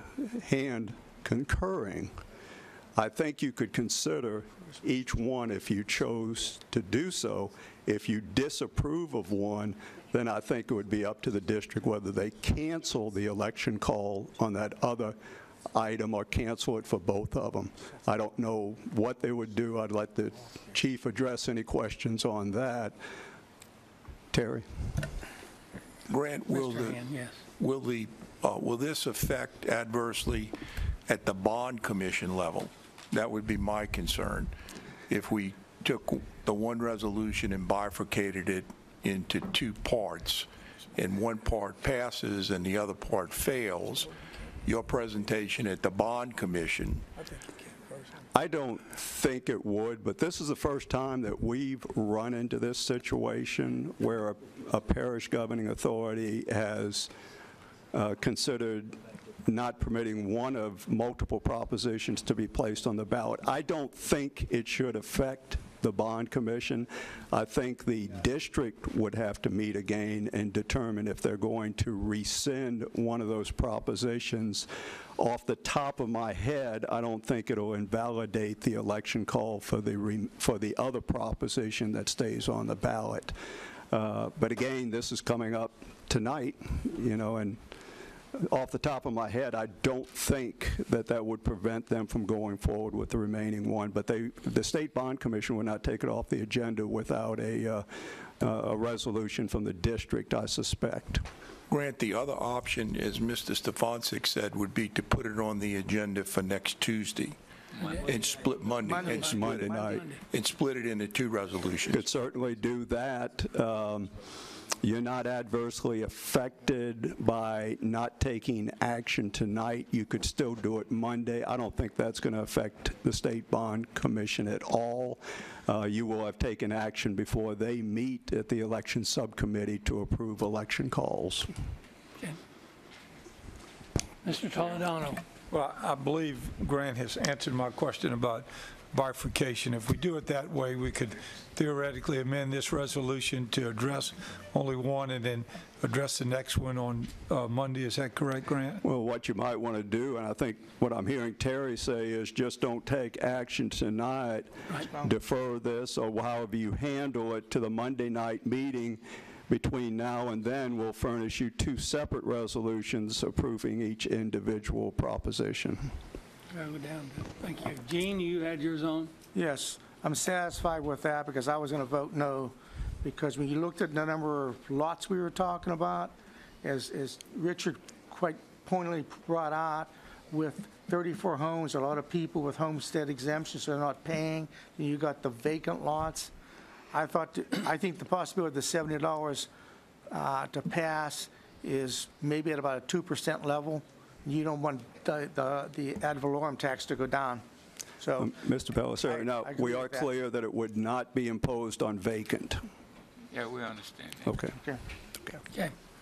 Now go to Mr. Tanner, then Mr. Rhodes. Mr. Chairman, I move that we postpone this to the special meeting on Monday night.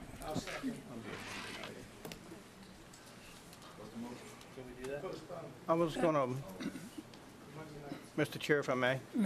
Mr. Tanner, I'm going to ask that if we do that, rather than just postpone, that we split the thing into 2 to be presented for Monday night. I think that was your intent, right? Yeah, that's what I wanted. Just wanted to make sure. Okay. A second by Mr. Canulet. Do you have anything? I'm sorry. Do you have anything else? I was going to modify the resolution to go ahead and split them out, do the millage tonight, and have the special meeting consideration for the Getting the parcel fee wording Monday. on those resolutions need to come from Mr. Sluter. And I don't think he's sitting here with his pen and pencil ready to change those resolutions tonight. I know. So my answer is that would be done by Monday night. Okay. And I think we can approve it that way. Mr. Sluter, you'll be available Monday night? Thank you. And Chief, you'll be available Monday night? Yes, sir. Okay. Motion is to postpone this till Monday night and split it into 2 different resolutions and add them to the call to the special meeting. So any further discussion? Seeing none, please vote.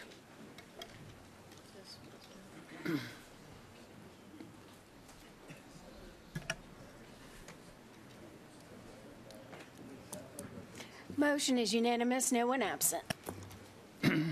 Resolution number CS 4761, a resolution ordering and calling special elections to be held in the Parish of St. Tammany regarding the Justice Center and jail sales and use tax and the Parish Lighting District number 6 to authorize the levy of a special tax. Motion by Mr. Lorino, seconded by Mr. Tanner.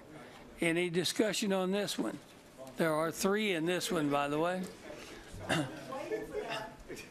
And and then don't get me wrong for the audience here, you don't see that there's somebody maybe opposed to a part of this going forward. And I think that's what we saw on the other one. So that's what we want to look at. Any further discussion on this one? Please vote with your lights.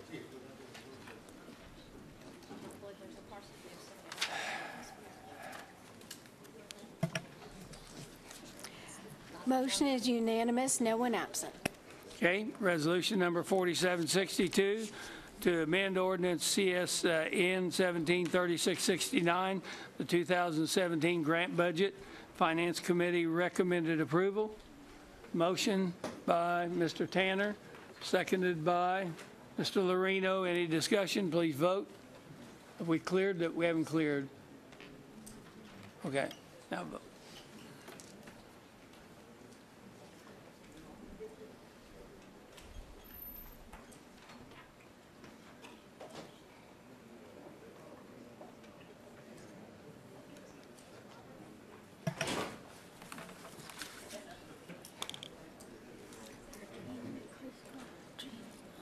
Anybody that's not voted? Can you, Lynn? He's gone. Blanchard. Motion is unanimous, 1 absent. Okay. Resolution number 4763 to amend ordinance calendar number 16 through the 653 to make changes in the capital improvement 2017 capital improvement budget and capital assets. Recommended by Finance for approval. So moved by Mr. Tanner, seconded by Ms. Blanchard. Any discussion? Please vote.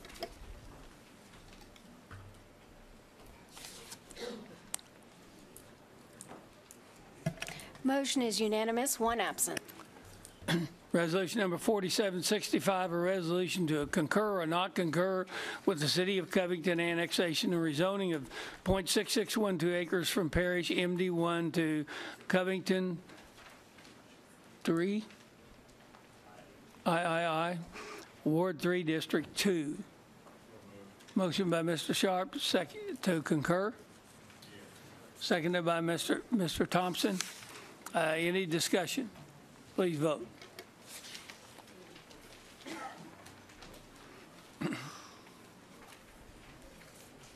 Motion is unanimous, one absent. We now go to appeals. And once again, I will remind, we do know that there were 14 appellants on one of these. I don't know how many want to speak, but I'd like for somebody to tell me how many of them are going to speak. But the first one is Ken Ress, Gary Sharp, Demetrius Sharp, and several others appealing the Planning Commission's approval on December 13th, 2016 of a proposed minor subdivision Ward 4, District 5. The rules are you got 5 minutes to present a case per side. Please select your speakers and 2 minutes rebuttal. Thank you. I'm representing Ken Ress, and we are withdrawing our appeal based on our agreement with the developer. We need your name. Ken Ress. No, he said he was representing. Was that your name? I'm representing Ken. But what is your name? My name is Dan Shapiro.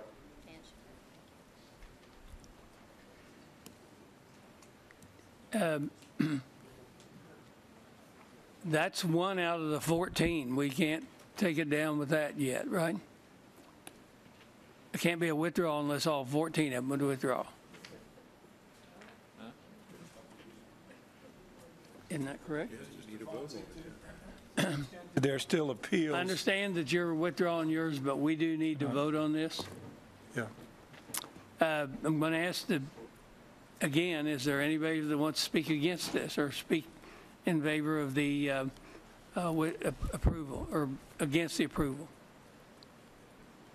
Seeing none, Mr. Shane, or who, are you the attorney? Speaking in favor of the proposition.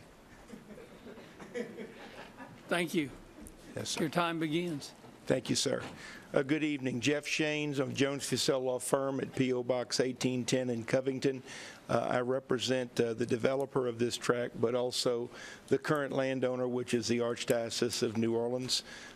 With regard to the appeals that remain, we respectfully request that you sustain the approval, concur with the approval by the Planning Commission for the creation of this two-lot minor subdivision. The simple facts are that this was roughly a 250-acre lot within a minor subdivision. We have requested that it be re-subdivided into roughly 107 and 143-acre lot, meaning two lots. The staff concurred with the application and felt that all requirements of your ordinance were met. The Planning Commission likewise concurred. And so again, we respectfully request that you concur with the Planning Commission approval so that this plat can be signed and recorded. Mr. Stefanczyk, not seeing anybody else in the audience who intends to speak to this matter, I'm going to move that our council concur with the Planning Commission's I'm going to approval. ask, is there anybody that wants to rebut what he said? Okay. Mr. Toledano? Move to concur. Move to concur by Mr. Toledano, seconded by Mr. Thompson. Any discussion on the motion to concur? Please vote. Thank you very much. Thank you very much. Feeling better. Tanner? He's still growing. He promises me he's still growing. I checked on him today. Only 100 hours of work, but he was a walk in the park. Three, okay. Motion is unanimous, 3 absent. Thank you. I now need a adoption of resolution. Support, Mr. Toledano. Seconded by Mr. Lorino. Any discussion? Please vote.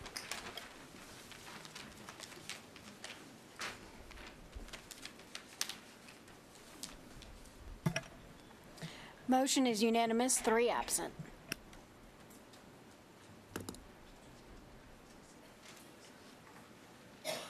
Just a second.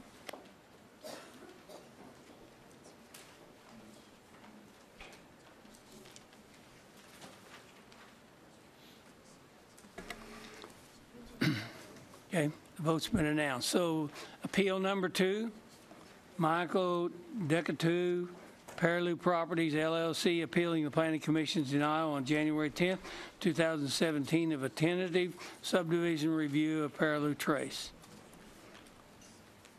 Michael. Good evening again. Jeff Shane of the Jones Fussell Law Firm, P.O. Box 1810 in Covington. I represent the owner and developer of this tract, Paraloo Properties, and we are appealing the denial of tentative subdivision that we requested of the Planning Commission. The case essentially consists of these basic facts. This tract has been owned by my client in excess of 10 years. In 2007, we not only had the property appropriately zoned, but we procured both tentative and preliminary subdivision approval for the development of a 25-lot subdivision that accesses Paraloo Road. Due to economic conditions, the project did not go forward. It's a small subdivision. Obviously, the cost of infrastructure is significant when you can only spread it over 25 lots. This subdivision does, in fact, include components for central sewage, central water, and, of course, appropriate detention. My client now wishes to revive the project and go forward, and because the tentative and preliminary subdivision approvals have expired due to the passage of time, it was necessary for them to go back to the Planning Commission to seek first tentative subdivision approval. The layout of the subdivision is the same, the engineering is the same, and the issue that the Planning Commission struggled with was the fact that this is a single street subdivision that has a cul-de-sac at its end, and your ordinance requires that the street length cannot be more than 700 feet when it ends in a cul-de-sac. The street length here is approximately 1,250 feet. Interestingly, with regard to your subdivision ordinance, you also have a reg that says that your block lengths cannot exceed 1,500 feet. So that if you have a straight run or a street, if you will, in a subdivision, you have to have some form of break, a cross street, a roundabout, something every 1,500 feet. In our view, this particular subdivision, this tract of land, the way it's laid out, we don't have the ability to have cross streets. It's a small tract. It's got a single street. The street is less than 1,500 feet, and although that is not the technical issue that was before the Planning Commission, it is interesting that it happens to be less than 1,500 but more than 700 feet. After the Planning Commission meeting, we met with Mr. Watson, the parish engineer, and also Mr. Dean, who of course remembered the case well. I'll let Mr. Dean speak for himself, but it's our belief that there are no safety considerations that are being put at risk by having a 1,250 linear foot street that has a proper design cul-de-sac at its end. So for that reason, we ask that you consider overriding I guess, the denial by the Planning Commission of our request for tentative, and that you grant tentative subdivision approval based on the plans and drawings that have been revised, submitted to your engineering staff since the Planning Commission meeting. Mr. Dean has a copy of that this evening, and if you see fit to so approve. I have a copy, of course, to be placed in your record. If any of you have any questions or comments, I'll be glad to answer them at the right time. Anybody have any questions? Mr. Roby? Quick question, Mr. Shane. If the council agrees to this, we're kind of bending the rules on two parts, the issue of the length and the issue of the cross street, which, question for Sydney through the chair, has this ever been done before where we've kind of went against the rules about the length of these streets or the cross street possibilities? Well, it's within the discretion of the council to determine that because of the number of lots, that there's not a safety issue. The function of a cross street over time is multifold. Number one, the maximum length of a cul-de-sac is to allow a relatively short run before particularly larger vehicles have to turn around. Buses, fire trucks, delivery trucks, those types of things. Second thing is to provide cross-access between subdivisions so that you would, in this kind of case, what you do is put a cross street in, the stub outs for a cross street. The next subdivision would come next door, you hook in there and you create a grid system over time. There are some adjacent properties, I think 4 that mimic this particular parcel property, so that is a possibility. But again, that's the purpose of the standards are to set a basic standard, but our ordinance does allow through the commission and the council the flexibility to adjust to specific situations. All right, thank you. Any other questions? No. The speakers on the other side. Have anyone, do we have any cards on this? Any speakers on the other side? Then I'm not going to give you 2 minutes to rebut yourself, Mr. Shane. Thank you. So it is time to concur. I heard the rules earlier this evening. That is correct. And I'd like those 2 minutes. And as chairman, I reject them. And I don't think I have anything else to say. Okay.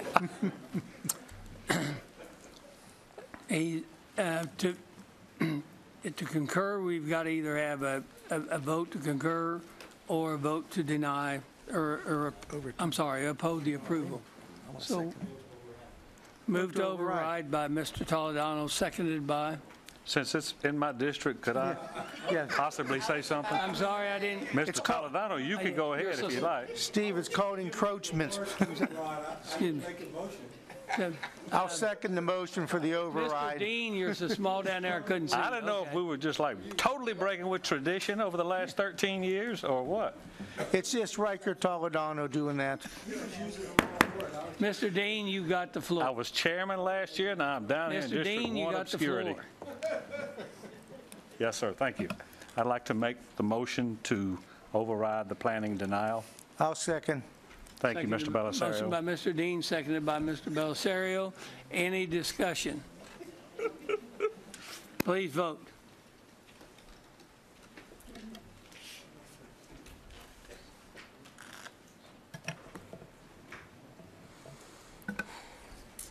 Motion is unanimous, 1 absent. Motion by Mr. Dean to adopt the resolution, seconded sir. by Mr. Toledano. Any That's the least we can discussion? Please vote.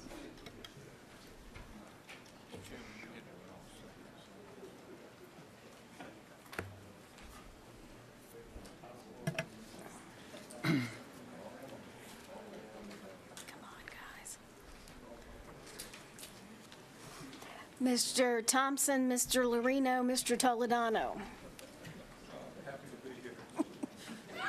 Motion is unanimous, 1 absent. Thank you. We're going to ordinances for adoption.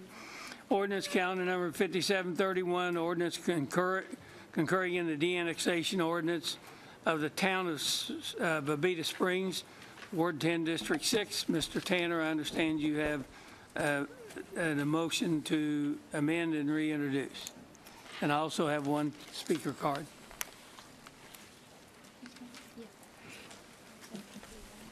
Mr. Tanner, do you want to need to put a motion on the floor to do something? No, oh, yeah, I do. I move to amend by taking out the mobile home overlay on this particular piece of property and reintroduce. Okay. Motion to take out the mobile home overlay and out of this and then reintroduce, seconded by Mr. Belisario. Do you wish to speak on that part of the motion or the overall part of the motion? He's doing exactly what I want him to do, so it's perfect. I really don't have anything. I can give him my petition that I had a whole bunch of signatures on, but that's about it. So I'm taking yes for an answer, and I'm running. Kelly Sanders, yes, sir. Kelly, thank you. Thank you. Okay. Thank you, Mr. Tanner. All right. Any further discussion? Please vote with your lights.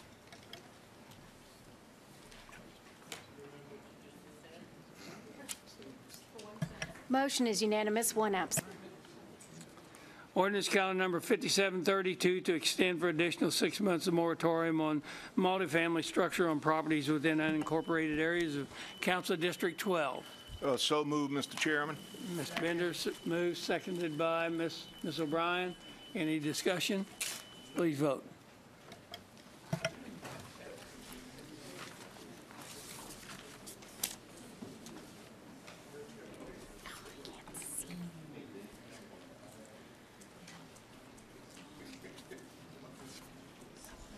Motion is unanimous, one absent. Ordinance calendar number 5733 to extend for 6 months the moratorium within a defined area of unincorporated boundaries of Ward 3, District 5. Mr. Tanner. I'd like to make a motion. Okay, Mr. Dean. Mr. Toledano. Mr. Dean made the motion, Mr. Toledano seconded, okay? Any discussion? Please vote with your lights.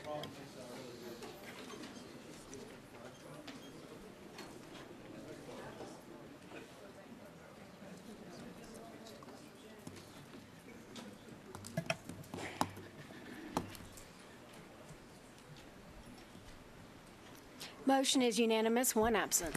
Ordinance calendar number 5735, ordinance amending the Parish Code of Ordinance to exempt from tax events occurring at a public facility. I have a note that says we need to postpone this, and I think our legal counsel can address that.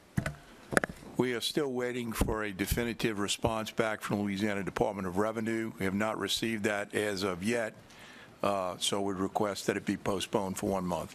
Motion by Mr. Tanner to postpone, seconded by Mr. Bellis, seconded by Mr. Smith. I saw 2 hands down there. Yep. Any discussion on the motion to postpone? Seeing none, please vote.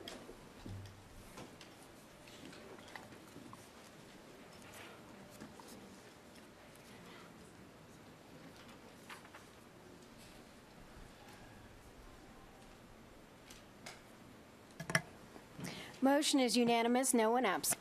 Ordinance count number 5736 to amend the 2017 operating budget. The Finance Committee recommended approval. Mr. Tanner? So moved. Motion to approve, seconded by Mr. Canulet. Any discussion? Please vote.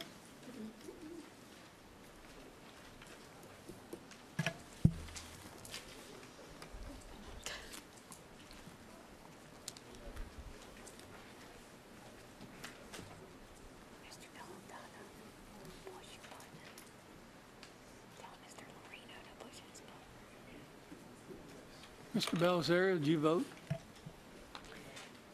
Motion is unanimous. Ordinance count number 5735, an ordinance to establish the 2017 grants budget. Finance Committee recommended approval. Mr. Tanner. So moved. Motion by Mr. Tanner, seconded by Mr. Lorino. Any discussion? Please vote.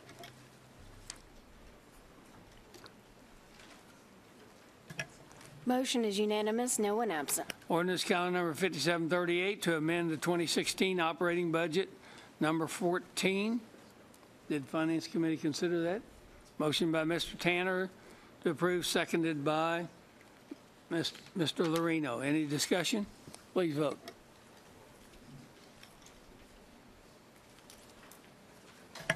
Motion is unanimous, no one absent. Ordinance calendar number 5739 to authorize the parish president to purchase or otherwise acquire for the River Glen Drainage Project Ward 3, District 2. Mr. Thompson, or Mr. Sharp. Motion by Mr. Sharp, seconded by Mr. Thompson. Any discussion? Please vote.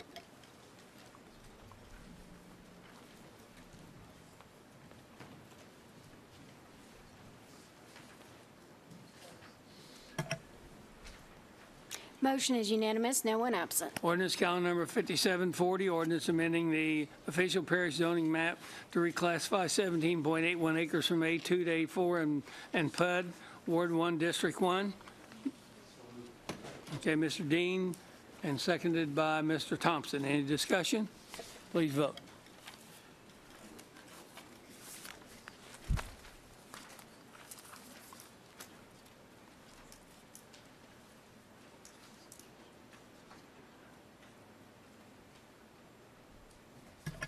Motion is unanimous, no one absent.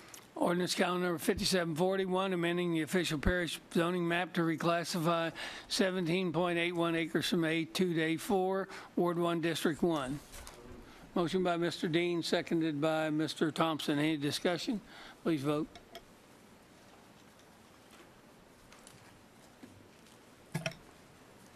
Motion is unanimous, no one absent. Ordinance calendar number 5742, amending the official parish zoning map to reclassify 87.06 acres from A1A and RO to A4, Ward 3, District 3.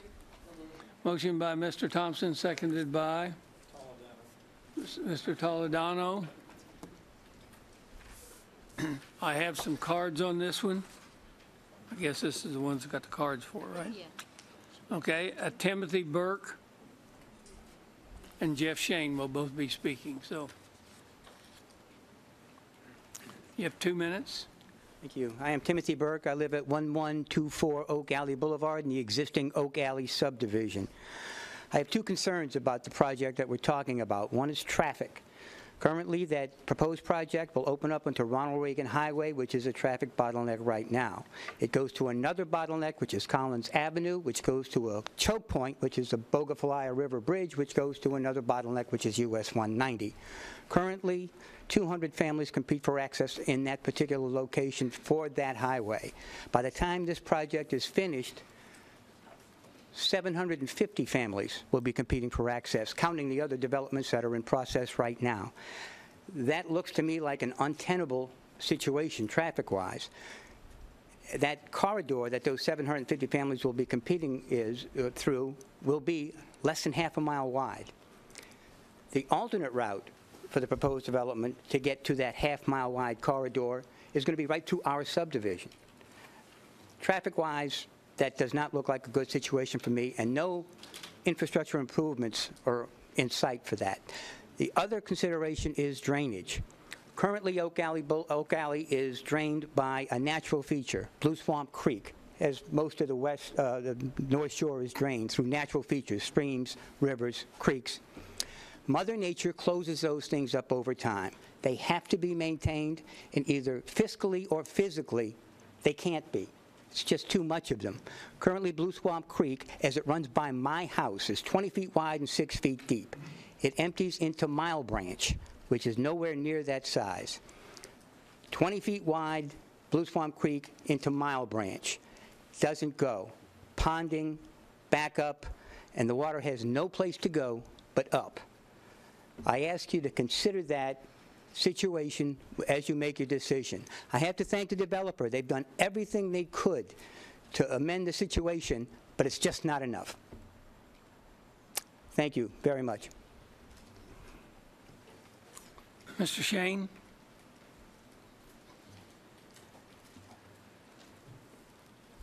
Jeff Shane of the Jones Fussell Law Firm, P.O. Box 1810 in Covington.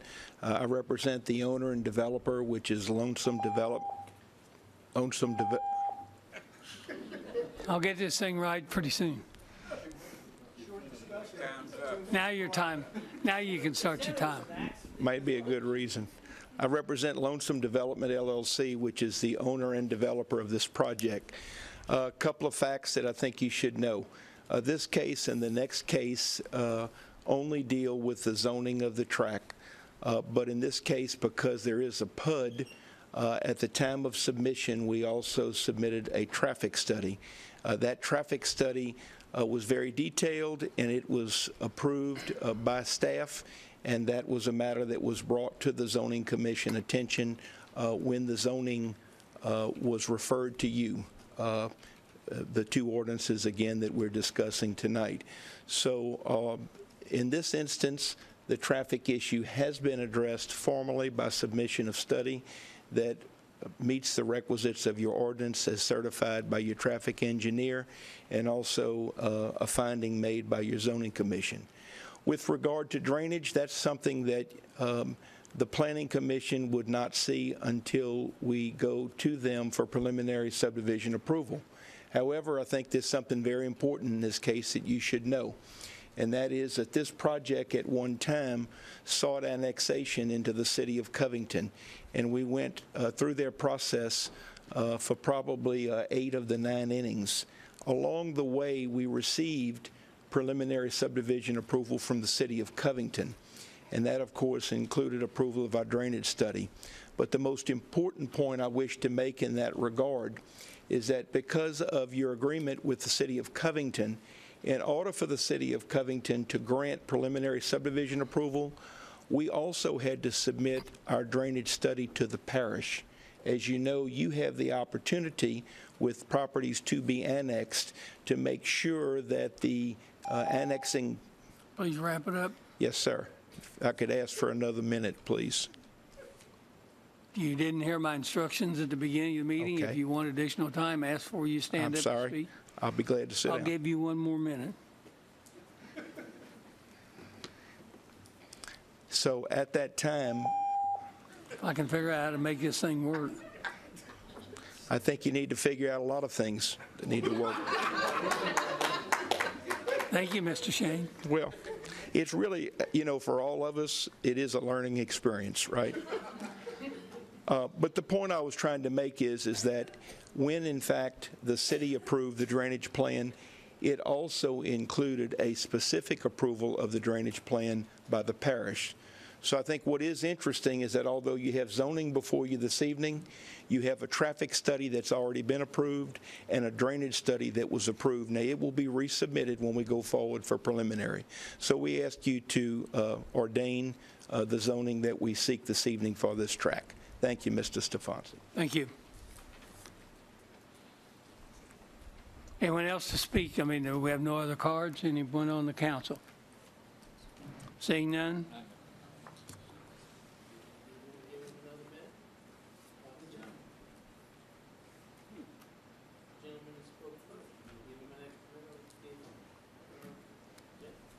He didn't ask for it. He wrapped his up, I do believe. This is Ward 3, District 3. Motion by Mr. Thompson, seconded by Mr. Dean. Any discussion? Yes, sir. Okay, Mr. Tanner. I just want to call the attention to the administration. This is another reason to put the bridge over the Bogafalai River. Thank you. Thank you, Mr. Tanner. We will take that message straight to the state DOTD. Thank you. But all joking aside, it is on schedule to be built, and the money is in the bank. Thank you. Okay, please vote with your lights.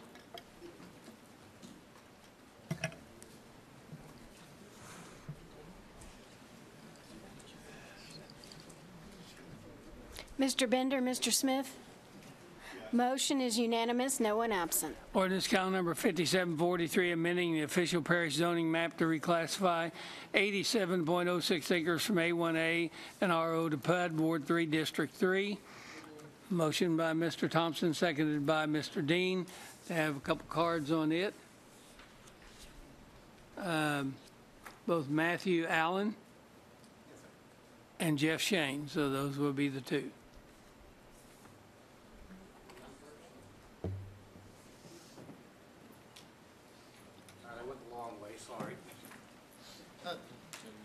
I'm going to ask you before you get up there, do you need more time than the 2 minutes? I was about to ask for 1 extra minute. Thank you. I hope I don't need it, but I do have some papers to pass out to the council members, please. And I'm not here to oppose or advocate for this project. What I'm concerned about is the way that the development's going in this area.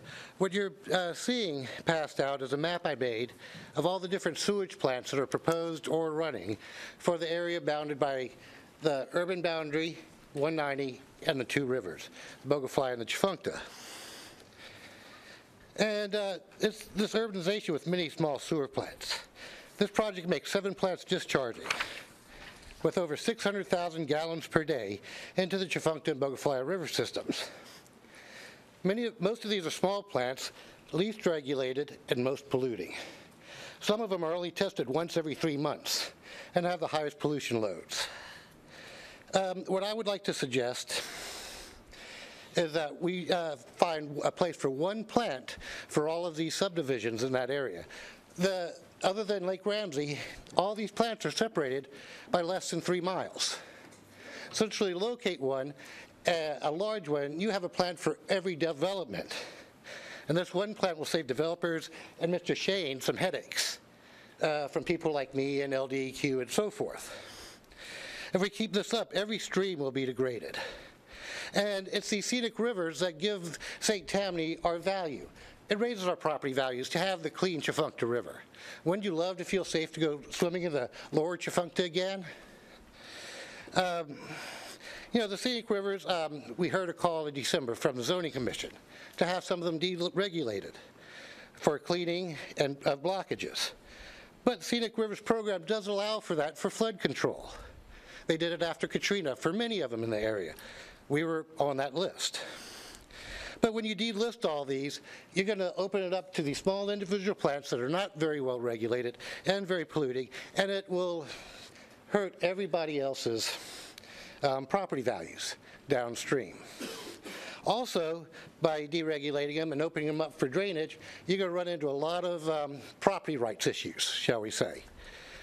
Some of these streams are privately owned, and you're going to have to go in and purchase easements and such like that.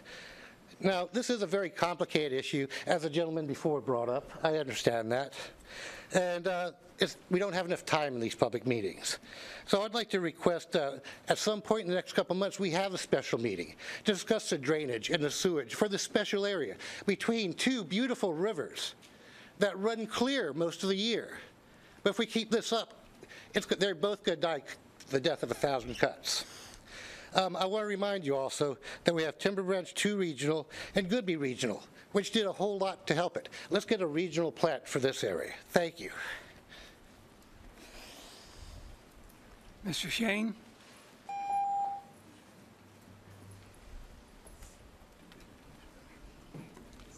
Jeff Shanes, Jones Do you Fussell. need more than the 2 minutes? No, sir. Thank you for asking, though. P.O. Box 1810, Covington. Again, of course, a companion case. I don't disagree with Mr. Allen's suggestion, and hopefully all of us would agree that if we could find regional treatment plants, it would be a wonderful thing.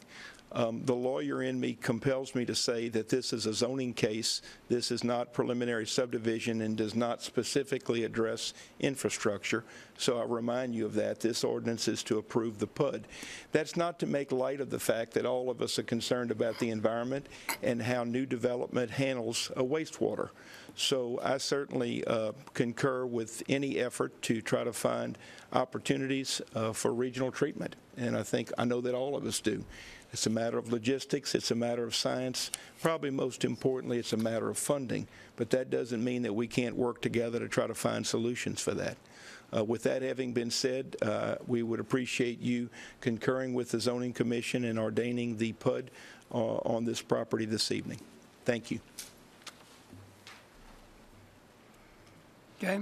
Seeing no other people, anyone else want to speak? Need a motion? Well, I got a motion in a second. Sorry about that. Please vote with your lights.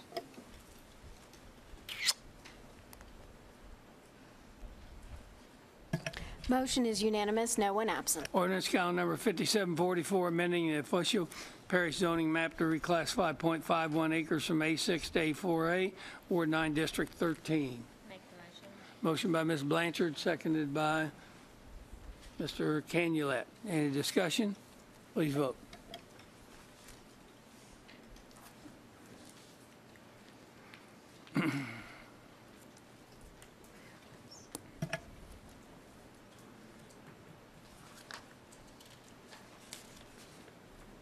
Mr. Lorino? Motion is unanimous, no one absent. Ordinance calendar number 5745, amending the parish zoning map to reclassify 28,800 square feet from A2 to A2 and MHO, Ward 3, District 2. Motion by Mr. Sharp, seconded by Mr. Toledano. Any discussion? Please vote. You moved your hand, so I assumed you were there. Okay. I'm sorry. That was a reflection off his head. I apologize. So, please vote.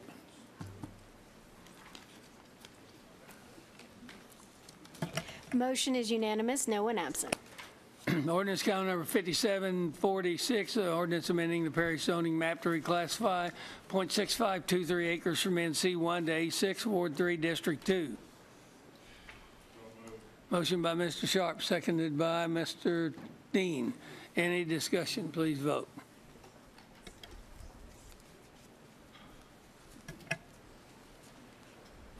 Motion is unanimous, no one absent. Ordinance calendar number 5747, amending the official parish zoning map to reclassify 2.81 acres from HC1 to HC2, Ward 9, District 14. I have one speaker. Again, need a motion, put it on the floor. So move. Motion by Mr. Smith, seconded by Mr. Belisario. Mr. Shane? Jeff Shane, Jones Fussell, P.O. Box 1810, Covington. I represent the property owner, Dr. and Mrs. Nick Malazzo, in connection with his zoning matter. Although this case had a positive staff recommendation and a unanimous recommendation by the Zoning Commission, Councilman Smith and I had discussed from the beginning that he might have some concerns with regard to some of the permitted uses in HC2 if this property were in fact rezoned to HC2. This property did have a history of about 25 years of being C2. It lost its zoning in the 2009 comprehensive process. Based on our discussion, we would like to offer and suggest that if you in fact rezone this property this evening, that we will place into the public records with the clerk of court a deed restriction which would prohibit the following uses: liquor store, outdoor storage yards, outdoor retail sales and storage yards, and portable storage containers used for storage. We do not mean to suggest that this deed restriction would become part of the ordinance in any way. It's something that we are offering as the owner and petitioner, but understand Mr. Smith's concern looking out for his constituents, and we certainly are in concurrence with that request. Thank you. Mr. Smith, you've made the motion to put it on there. Do you want to put a motion or amend the motion to include the deed restrictions? I would like to move on them, the ordinance Or as Mr. Shane, amended. is that a problem? No, sir. I do not believe you can amend the ordinance. It has to be zoned. We can only offer a deed restriction with our assurance that it will be recorded into the public Thank you. records. So the motion is on the floor already, and it's been seconded. Please vote for your lives. Oh, you have something you want to say? Okay. Motion is unanimous, no one absent. Ordinance calendar number 5748, amending the official parish zoning map to reclassify 1.03 acres from A3 to HC2, Ward 8, District 9. So moved. Motion by Mr. Belisario, seconded, by Mr. Canulet, seconded by Ms. O'Brien. Any discussion? Please vote. Motion is unanimous, no one absent. Ordinance calendar number 5749 to declare multiple tax adjudicated properties surplus property. Motion, somebody? Motion by Mr. Canulette, seconded by Mr. Tanner. Any discussion? Please vote.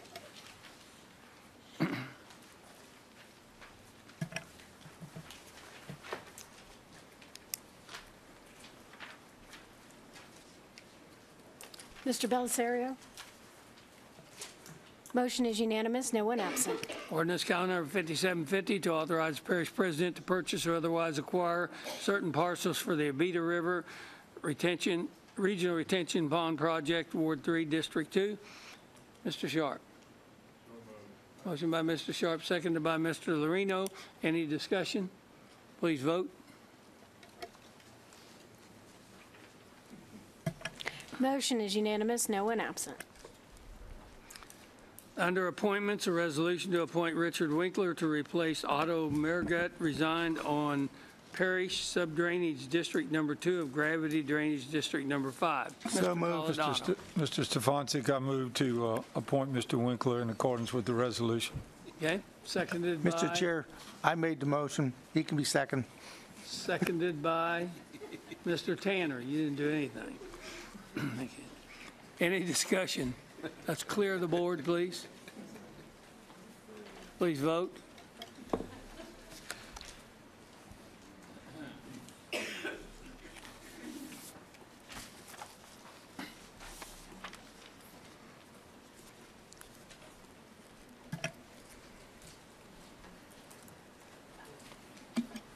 Motion is unanimous, no one absent.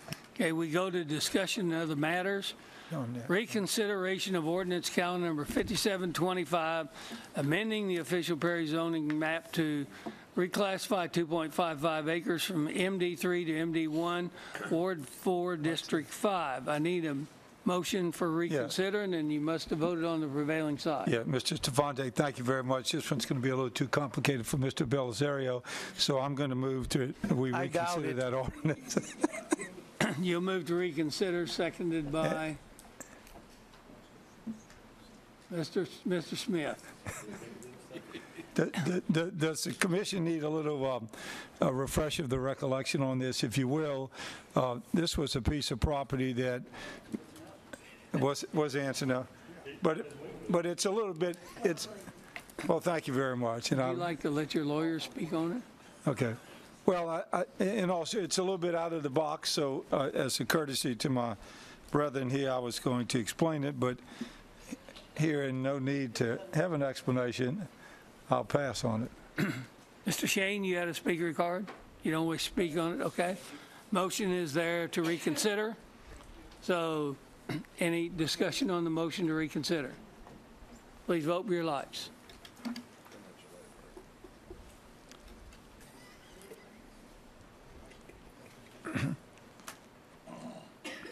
Motion passes with 13 yeas, 1 nay, no one absent. The ordinance is now on the floor. Need a motion for something to happen to it. Yeah. At this time, Mr. Stefanczyk, I'm going to move to deny the rezoning application, the effect of which would have this property remain as it was originally zoned. Okay. Seconded by Mr. Dean. Any discussion? Please vote.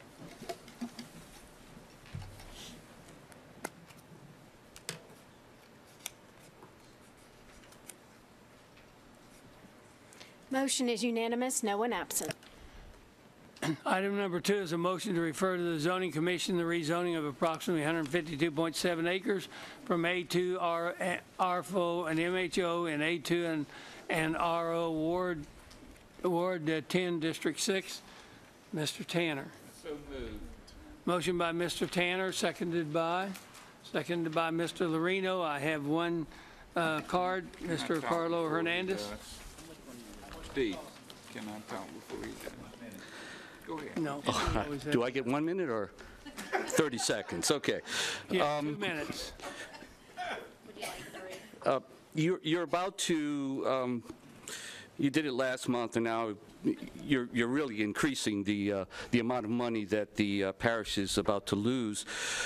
The acreage, I hope you're paying attention, 152.7 acres. That's a lot of acres. And I'm using the assumption that it's one owner, which it may not be. because that way it gets you to the lowest possible fee structure that you could have on this. If you use the $50 per acre, you can multiply yourself in the 152 and you get a pretty good number. But there is a max that you can have on that, and that's $1,250 max on for residential. Now, there's also a processing fee of $250 and an advertising fee of $75.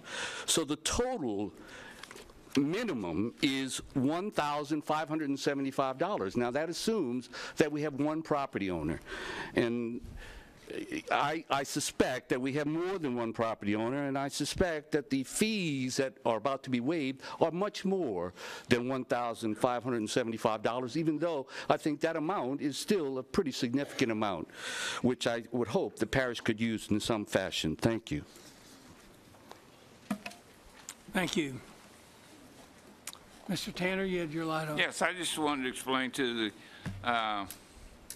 council that this is multiple owners along Pratt Road, and all I'm doing is taking off the mobile home overlay off of this property, and it's several owners there, and that I just took it off the other 20 acres that were coming out of the city of Abita, and this will make all of these properties that are along the same zoning.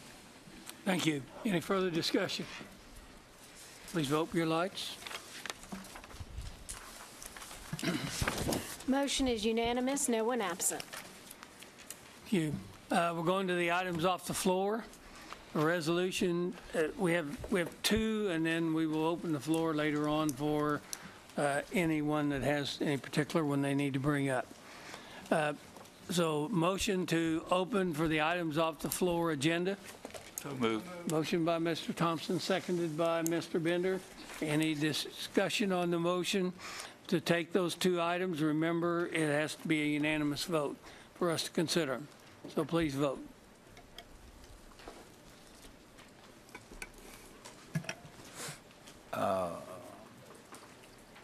Mr. Smith? I had a question. Question? You have a question before you vote? Yes. Does that include any items that we may want to present also? No. Okay. That's why I said they would come up separately. Mr. Smith, I know you have one, and I've got it written down here, okay? So, Motion is unanimous, no one absent. okay. So resolution to amend CS 163653 to make changes to the 27 capital improvement budget and capital assets. Mr. Bender. Thank you, Mr. Chairman. Just a brief explanation. This is approximately $60,000. We have a rather large and deep drainage ditch, running along this road. We need three culverts, pretty good sized culverts to put in, okay, so that there's the ability to cross, okay? This will basically enhance this area for both the people using this that I will tell you are in multiple districts, okay? Because it's very near where our children play football and baseball, both unincorporated children and city children, if I could put it that way. So they're coming from most of our districts, at least in the east. So I'd appreciate your approval. Thank you. Would you like to make a motion to approve? Motion by Mr. Bender to approve, seconded by Mr. Canulet. Any discussion? Please vote. Motion is unanimous, no one absent. Okay, motion to refer to the Zoning Commission for recommendation the proposed rezoning of 4 acres from A2 to PF1, Ward 3, District 2. Mr. Sharp.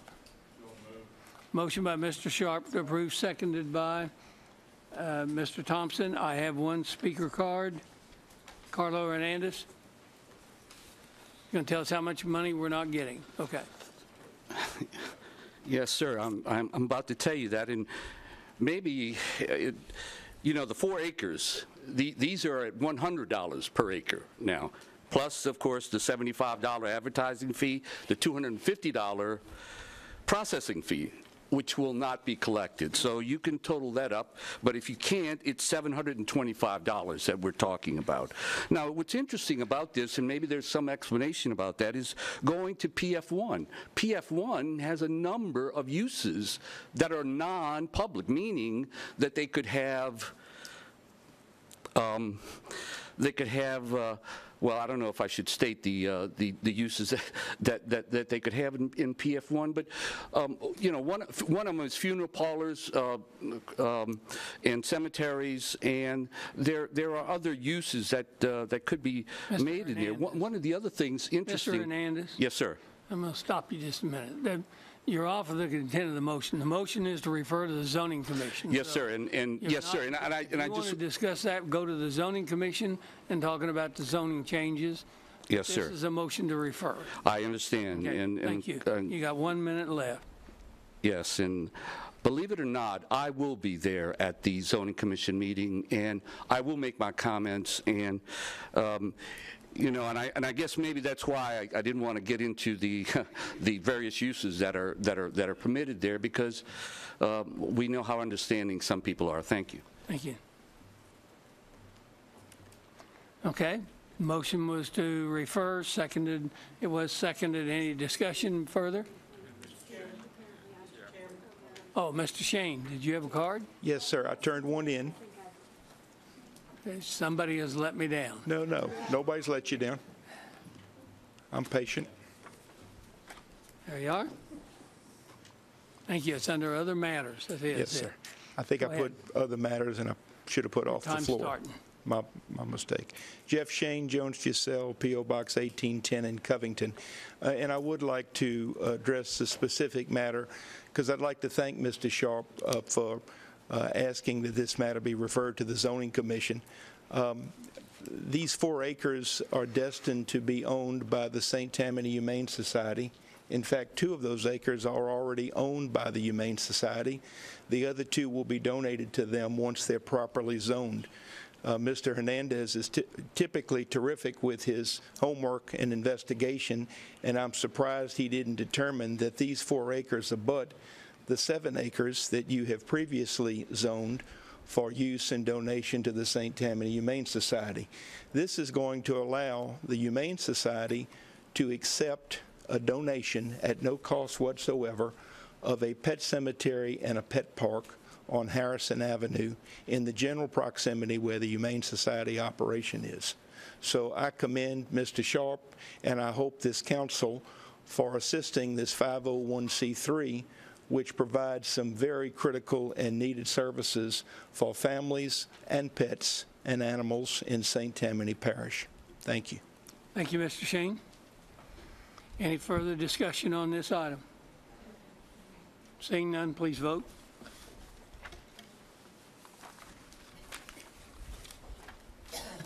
Motion is unanimous, no one absent. Okay, we're going to go down the list for any other items off the floor. Mr. Dean, Mr. Sharp, Mr. Thompson, Mr. Lorino, Mr. Toledano, Ms. Blanchard? No, sir. Mr. Tanner? Yes, sir. I want to rezone the 2nd Ward, the whole 2nd Ward.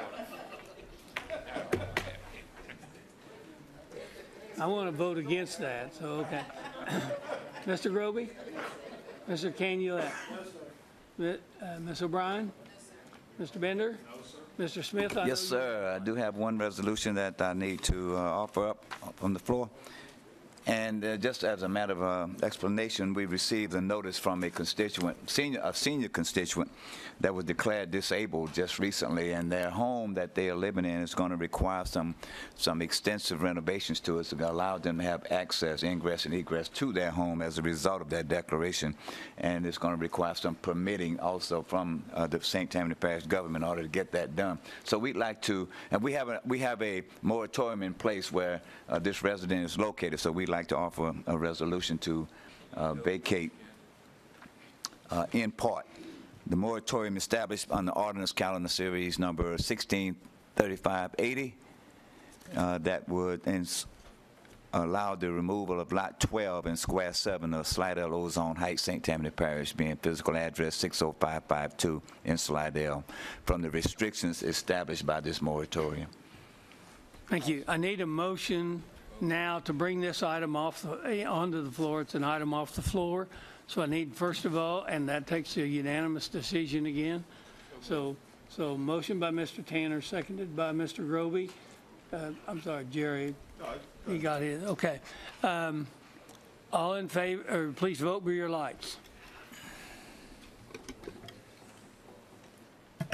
Motion is unanimous, no one absent. Now, although Mr. Smith did say it, basically this is a resolution to vacate in part the moratorium established by ordinance calendar number 16-3580.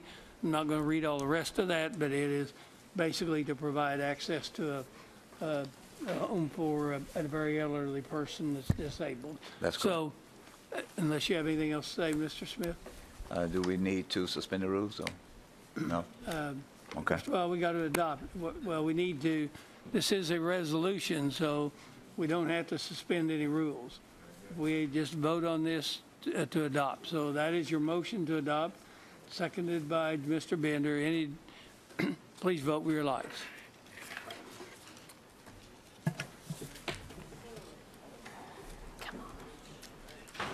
Anything else to come before this chamber? Oh, sorry. That's okay. Motion is unanimous, no one absent. Anything else come before this body? Meeting adjourned.